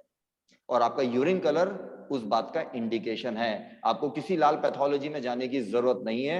अपने यूरिन कलर को टेस्ट करते रहिए। बाद में बेहतर है कि उसके एक छोटी सी शीशी में अपना यूरिन दें, बेहतर है उसे रोज देख लें और उसी से अंदाजा ले लें कि मैं पानी ठीक पी रही हूँ या नहीं। जी, और कोई प्रश्न? नहीं सर। ऑलराइट, तो इसको कंक्लूड करते हैं हम। तो हम 2-3 नतीजों पर पहुंचे हैं जो आज की हमने बात की है। जैसे कि हमने अपना वार्डरोब देखा है, उस वार्डरोब में दुनिया भर के उल्टे सीधे कपड़े होते हैं, लेकिन हमें वो वार्डरोब अगर सही करना है, इसको स्वच्छ करना है, तो उन्हीं कपड़ों को आप रखिए कि जो आपके शरीर यानी आपको अच्छा सुंदर दिखाएं और अच्छी आपको फिटिंग दे। उसी तरह आपका पेट भी एक पूरा वही वार्डरोब है, उसके अंदर वही खाना डालिए जो उसको बेहतर न्यूट्रिएंट दे और जो उसको सही तरीके से आपके लिए बनाओ। हर खाना हर बंदे के लिए नहीं बना है। किसी के लिए दही जो है बहुत अच्छा रोल प्ले करती है, किसी के लिए दही अच्छा रोल प्ले नहीं करती है। ये मैंने एक छोटा एग्जाम्पल दिया है। इसी तरह से अपने शरीर को पहचानिए, और ये सिर्फ अवेयरनेस से ही संभव है। जैसे कि मैंने मीतू को बोला था, उस समय उन्होंने थोड़ा सेंसिटिव क्वेश्चन पूछा था, डायबिटीज के केस में अगर है कोई बंदा उसको मेडिसिन और ये सब तमाम चीजें, तो आप क्या करिए, थोड़ा शांत रखिए अपने शरीर को उस दिन, अगर आप अवेयरनेस, इसीलिए फास्टिंग की जाती है। और जब जब आप फास्टिंग करिए उसी दिन करिए जब आप अपने को रेस्ट दे सकें, physically as well as mentally. ऐसा ना हो कि आप फास्टिंग में और सारा दिन फोन पे लगे हुए हैं, तो फास्टिंग का पर्पस डिसॉल्व हो जाएगा। अपने को मेंटली भी पीस, रेस्ट में रखना बहुत जरूरी होता है, इंक्लूडिंग फिजिकली, अगर आप किसी दिन फास्टिंग में हैं तो, क्योंकि awareness is very very important. दूसरा ये वाटर का इनटेक बहुत इंपॉर्टेंट है। तीसरा ये कि इंटरमिटेंट फास्टिंग या एक दिन फास्टिंग जो भी आप कर रहे हैं उसको जरूर इंट्रोड्यूस करिए, वो आपके लिए बहुत ही हेल्पफुल होती है और हम सभी को उसकी जरूरत भी होती है, ताकि बॉडी की मशीनरी को भी एक संडे तो कम से कम मिल सके। बट उस संडे के दिन उसको वाकई में रेस्ट दीजिए, ना केवल physically as well as mentally. बाकी आप सभी स्वस्थ रहें, व्यस्त रहें, मस्त रहें और जबरदस्त बने, इसी शुभकामना के साथ नमस्ते। नमस्ते सर। Thank you sir. नमस्ते सर। जी, सभी को नमस्ते। नमस्ते सर।